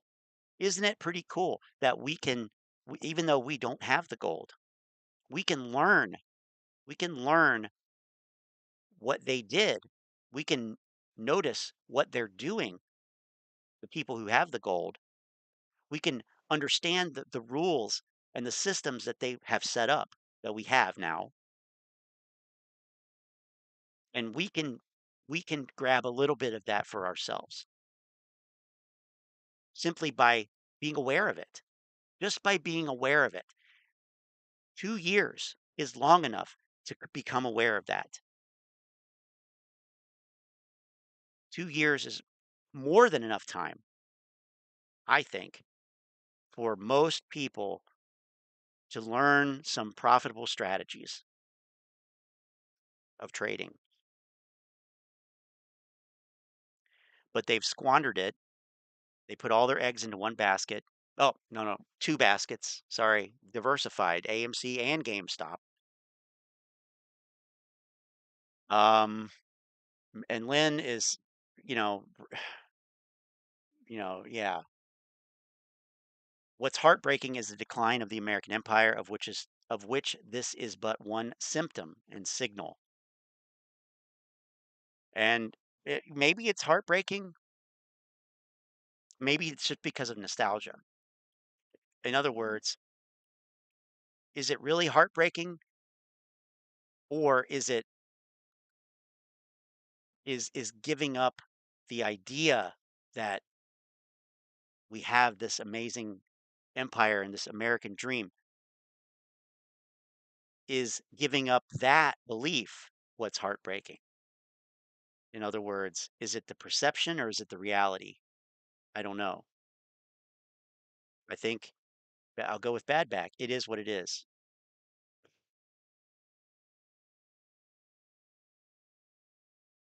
Charlotte says, if I lose everything in the stock market, I could give a shit. I have family and the rent is paid. That's good. That's all you need, right? And I mean, I would say, if you don't put yourself in a position to lose everything, and I don't know that she has or anybody here has, but you know, if you don't invest more than what you can afford to lose, then you'll always be fine. You only have room to go up from there. Never too late to invest in BlackRock, Blackstone, and JP Morgan. Blackstone's on sale these days, isn't it? Actually, don't know.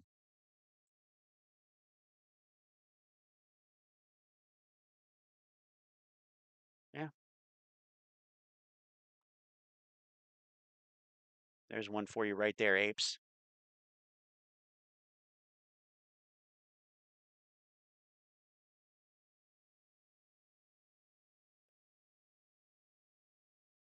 Every empire falls.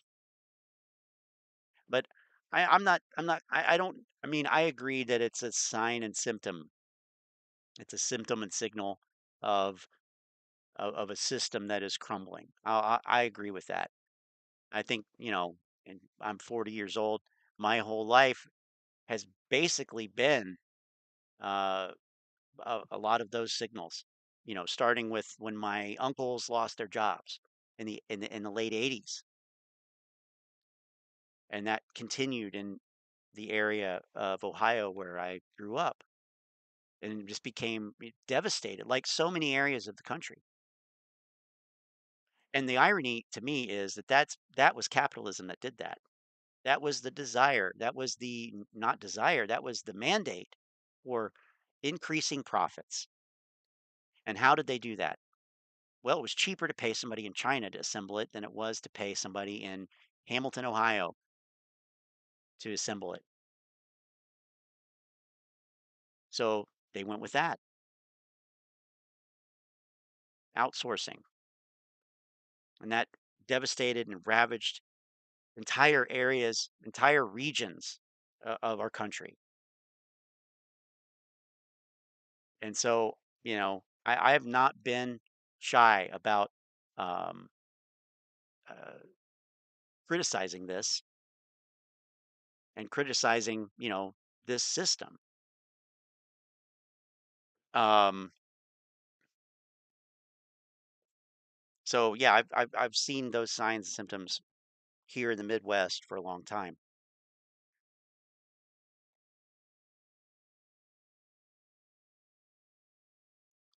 Charlotte says Nvidia. Yeah, this is a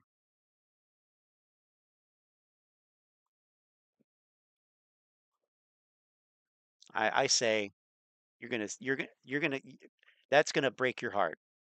This is gonna break a lot of hearts. I hate to bust bubbles, but that's what needs to happen.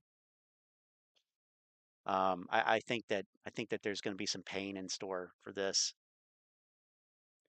Bad back. You know how many times I've lost everything? That's the beauty of the system. You can take from what you learned from your failures and use it for your success. Failures are needed for success. I 100% agree with that. Failure is necessary. And that's really, if I had to boil all this down, distill it down to one thing or idea, it would be that the apes that thought that they could cheat failure, they thought that they could avoid failing and still come out on top. And I say that that will not happen. That seals the deal. When you are unwilling to acknowledge that you failed, when you are unwilling to learn from mistakes or even admit that you made them or realize that you've made them, you have lost. You have lost. And I think ask anyone who's successful in anything, whether it's, they're successful, middle class, whatever that means. They make $45,000 a year in Ohio, and they're not doing too bad. They live somewhere. They can go out to eat whenever they want to. They can buy new shoes whenever they want to. They're living a comfortable life.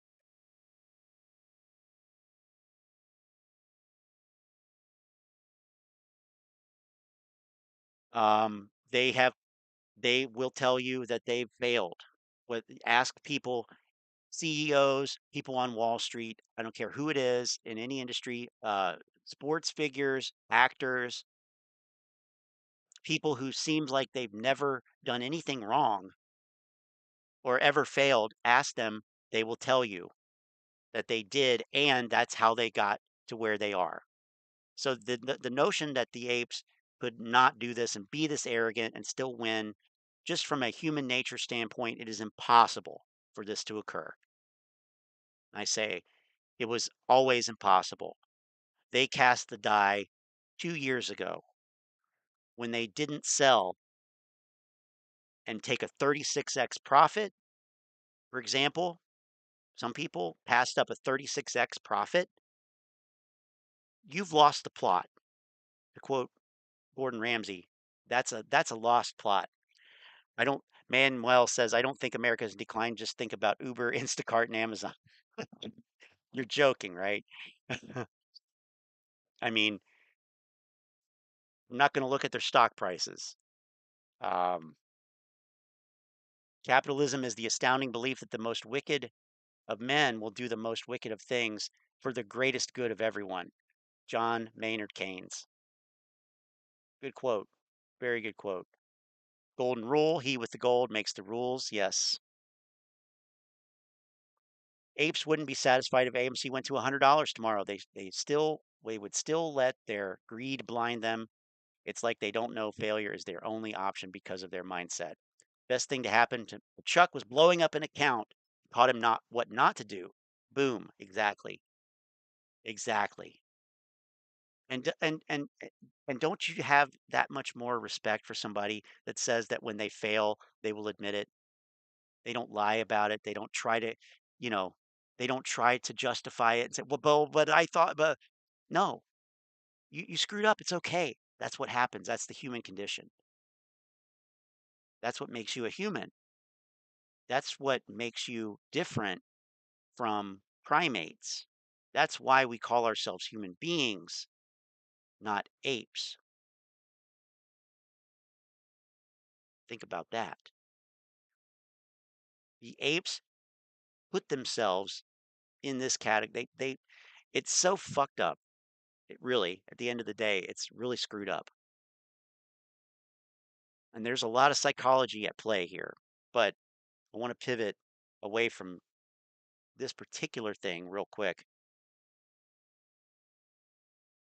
and take a peek over here to the futures, which are just chugging along here. I don't really have too much to say. It's unclear at this point, but I think we're in for some more pain. But I do want to look at. So we've been looking at some quotes, and I got to wind the stream down, so that's why I'm doing this here. But this is a book that is let's see, oops. The Harriman Book of Investing Rules, collected wisdom from the world's top 150 investors. And if you're interested in this book or dozens of others, you can join the Discord. Actually, it's actually been there for a while. But back in June, I started uploading a lot of these things to Discord. So there's a channel in Discord called Library that has, I don't know how many, at least a couple dozen of these resources. Stuff like this, classics like Reminiscences of a Stock Operator, stuff talking about trading strategies, option strategies, short selling strategies, psychology of investing, narrative economics, etc. So check it out if you want to. The link's in the description for Discord and Telegram. So join both of them, really. But this is good stuff here. So let me get back to page 52. So this is Louis Borsellino. He's a Chicago guy. I think this book came out in the early, I forget when it came out actually.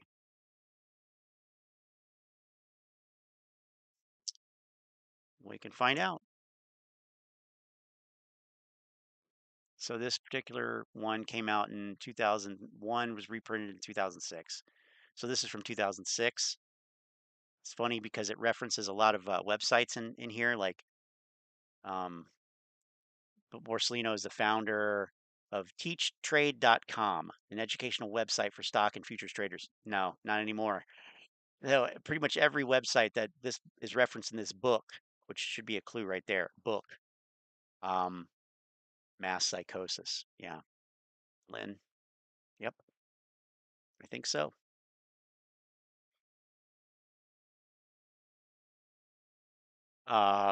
Anyway, he's got the 10 commandments of trading, which I thought were pretty good. So in the introduction, it says in the 20 or so years that he's been trading at this point, he discovered one truism that is valid whether you're trading stocks, fixed income, or futures. Trading is 90% psychological. The rest, technical analysis, trade execution, etc., is the other 10%. That's not to say that technical analysis of the markets isn't important. It's vital. You can't trade without a plan based on technical analysis that encompasses support and resistance, trend lines, moving averages, all that stuff. But you can't possibly execute that plan consistently if your mental game is off. That's where the 10 commandments of trading come in. Number 1, trade for success, not for money. Your motivation should be first and foremost to make a well-executed trade. If money alone is your motivation, you will severely limit your chance of success. Why? Because focusing on money will raise all kinds of emotional issues, from fear to greed. It will make you afraid of losses to the point that you will abandon your discipline. It will tempt you to trade too often, too large, and with too much risk. Whereas if you focus on making solid, well-executed trades, even if the result is a losing trade that you exit quickly, you will reinforce your discipline and increase your trading potential. That's so key. Even if it's a losing trade, that's a good thing because you can exercise your discipline, which only builds your potential for the future. That's so powerful. So powerful. 2, discipline is the one quality that all traders must possess above all others. The ability to master your mind, your body, and your emotions is key to trading. The disciplined trader, regardless of profit or loss, comes back to trade another day. A great intellect, the ability to take on risk, or even a sense that you're somehow lucky, mean nothing without discipline. For a trader, discipline means the ability to devise a trading plan, execute according to that plan, and to never deviate from that plan. Never deviate from that plan. 3, know yourself. Do you break out in a cold sweat at the mere thought of risking something, such as your own capital? Do you think of trading like gambling, a long shot to make $1 million? Or can you handle risk in a disciplined fashion, knowing how much is too much for both your capital and your constitution? Trading is not for everyone. If risk makes you ill, on the other hand, or if taking a risk brings out the recklessness in you, then trading is probably not for you. But if you can handle risk with discipline, then you can find a vocation or avocation as a trader. Only you can answer that question. 4, lose your ego. No matter how much success you enjoy as a trader, you'll never outsmart the market. You'll never outsmart the market. If you think you can, you're in for a very humbling experience. The market rules always and for everyone. Why? Because the market is the collective of human intelligence. It is all opinions, all knowledge, all factored in, brought to a number, all factored in, spits out a number. This is what it's worth right now. Period. The market rules always and for everyone. You need to silence your ego in order to listen to the market, to follow what your technical analysis is indicating, and not what your intellect and your ego think should happen. To trade effectively, you need to put yourself aside. At the same time, you cannot be so emotionally fragile that unprofitable trades shatter your confidence. Don't be crushed by the market, but don't ever think that you've mastered it. 2 things come to mind. Number 1 is a quote from Anthony Scaramucci that I heard on Confessions of a Market Maker that I played the clip on a stream where he said, you have to trade the market as it is, not the way you want it to be. Trade the market as it is, not the way that you want it to be or the way that you think it should be. Trade it the way it is. And number two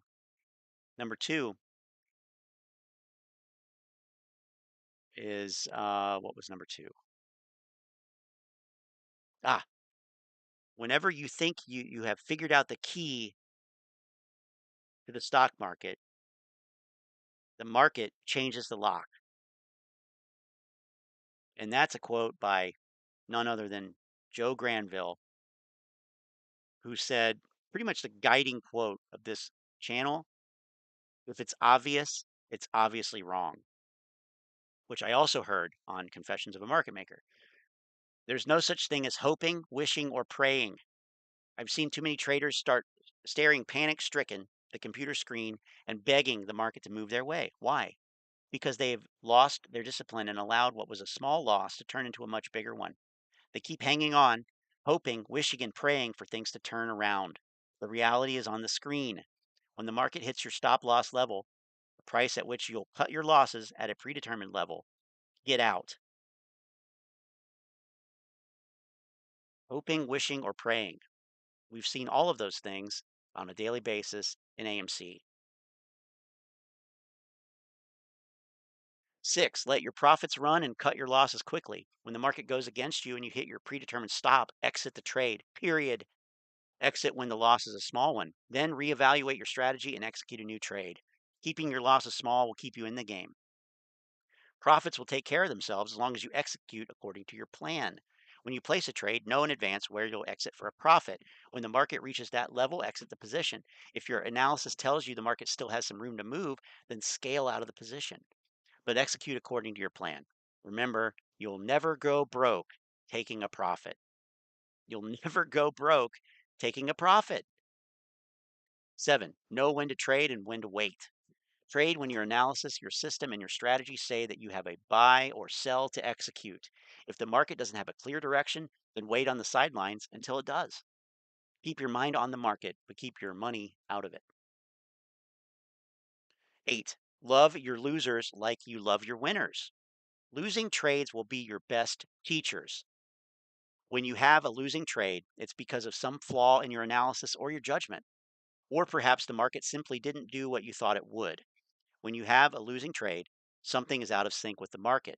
Examine what went wrong objectively, then adjust your thinking if necessary and enter the trade again. Notice they didn't blame anyone here except for the trader. When you have a losing trade, it's because of some flaw in your analysis or your judgment, or the market didn't do what you thought it would. But that's all on you. That's not the market. The market is going to do, the market's going to do. It's your job to have a plan for if and when it does this or whatever. But, you know, yeah, you have to examine what went wrong objectively and then go forward from there. Number 9, after 3 losing trades in a row, take a break. This is not the time to take on more risk, but rather to become extremely disciplined. Sit on the sidelines for a while, watch the market, clear your head, reevaluate your strategy, and then put on another trade. Losses can shake your confidence and tempt you to become emotional, fear, greed. But if you take a break, you can gather your wits and regain your composure more quickly than if you become very emotional and angry at yourself and the market. And number 10, the unbreakable rule. You can break a rule and get away with it once in a while, but one day the rules will break you. If you continually violate these commandments of trading, you will eventually pay for it with your profits. That's the unbreakable rule. If you have trouble with any of them, come back and read this one, then read it again. If you continually violate these commandments of trading, you will eventually pay for it with your profits. That's the unbreakable rule. So the 10 commandments from Louis Borsellino, I think these are fantastic. This is so good. And it really, all of these things, the apes would be, that much wiser for listening to. I mean, and even for me now, I mean, it's like, wow, I personally just glad that I went through these and actually read all of this now because it's good reminders. So this book and all these other ones on the Discord. Okay, let's finish this up, shall we?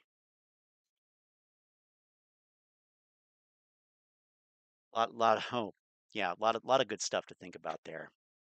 Aesop's fables, the grasshopper and the ant. Speaking of ants, let's see. Nope. Oh, no new videos. Okay. What was that? Hold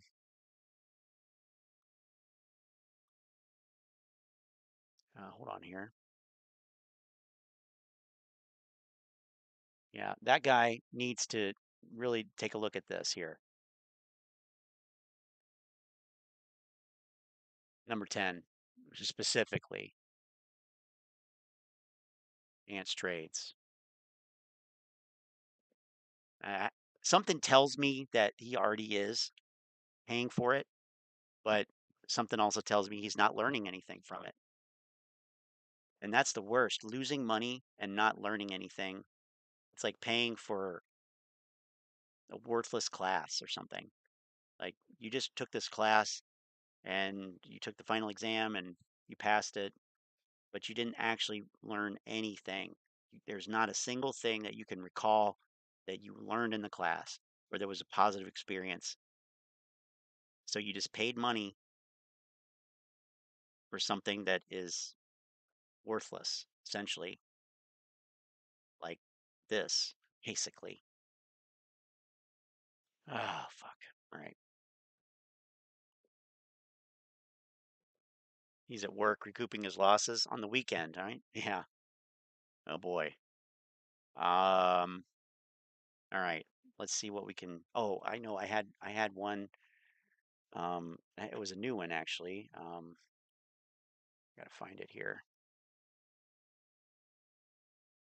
But hey, I got an opportunity for you guys though. Have you ever wanted to make a lot of money? Have you ever wanted to enjoy financial freedom? Stick around. I've got one. I got one. And no, it's not AMC.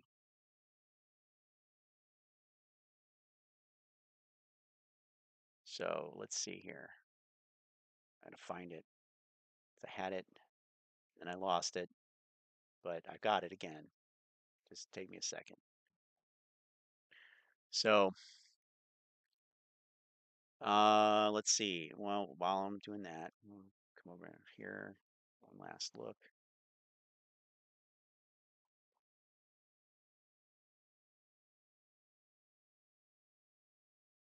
Wow, it's almost 10.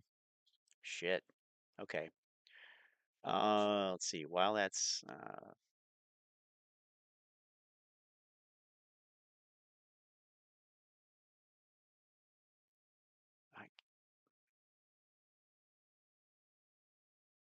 okay. Okay, here we go. All right, so have a good one. Thanks for sticking around on the live stream, and it's much appreciated. Be sure to subscribe and all that fun stuff. Links are in the description. Let's see.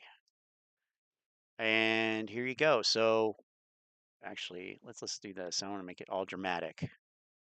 So, this is the opportunity I wanted to tell you guys about. Not sure if you've heard of it before, but and it's not AMC, but I think you'll like this. So enjoy. Have a good one. A lot of people in America are wealthy. You deserve to be broke. Vietnamese boat people. Filthy rich. Is the next millionaire going to be you? I started with nothing, and I found a way to make a fortune in real estate. I've been showing thousands of people across America how to do this. There's always people making a lot of money in hard time. Are you going to be one of those few people like me? I enjoy showing the serious, hard-working people in America, the one who doesn't mind to pay the price of success, the secret to be wealthy. Tony, you found 4 property in the same day, and how come there's people say they cannot find good deal? What do you say to those people? Well, it's simple. They're just too lazy. They don't want to find success. Pay the because price if of anybody success. wants to find property, they'll find them. I guarantee that. Come and send them to me. Come and talk to me. I saw all kinds of properties. Filthy rich. Tambu seminar work for me because I work hard at it. And if you home, you don't think it'll work for you because you're lazy. You don't want it to work for you. Oh, of course. A lot of people are skeptical and say, well, this guy may be made up some stuff like this. Oh, of course. A lot of people are skeptical and say, well, this guy may be made up some stuff like this. Oh, of course. A lot of people are skeptical and say, well, this guy may be made up some stuff like this. Oh, of course. A lot of people are skeptical and say, well, this guy may be made up some stuff like this. Certainly. Okay. Let me just give you an idea of one here. But I tell you, if you were probably taller, with blonde hair, blue eyes, handsome like me, you would probably not have the problems. They probably wouldn't give you any hard time about this. I'm not the smartest guy in the world. I only found the formula. And with hard work, consistent action, I succeeded. The course is worth millions of dollars. Look, I just got my first deal, and I'm going to do many more like this for millions of dollars. I was shocked that I don't think America have any more bigotry, right?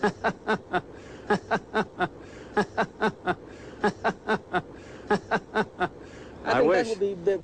Now is your last chance to write down the location of the Tom Vu seminar nearest you. Is the next millionaire going to be you? You can do it too. What are you waiting for? But hard work does pay in America. Are you sick and tired of where you are, working hard for years for nothing? Are you excited about watching my student making a fortune on TV? You know, many of these people started out with little or no cash and no credit, no experience. Do you have a guts to step out of where you are to achieve your financial freedom? Then come to my 3 hours success.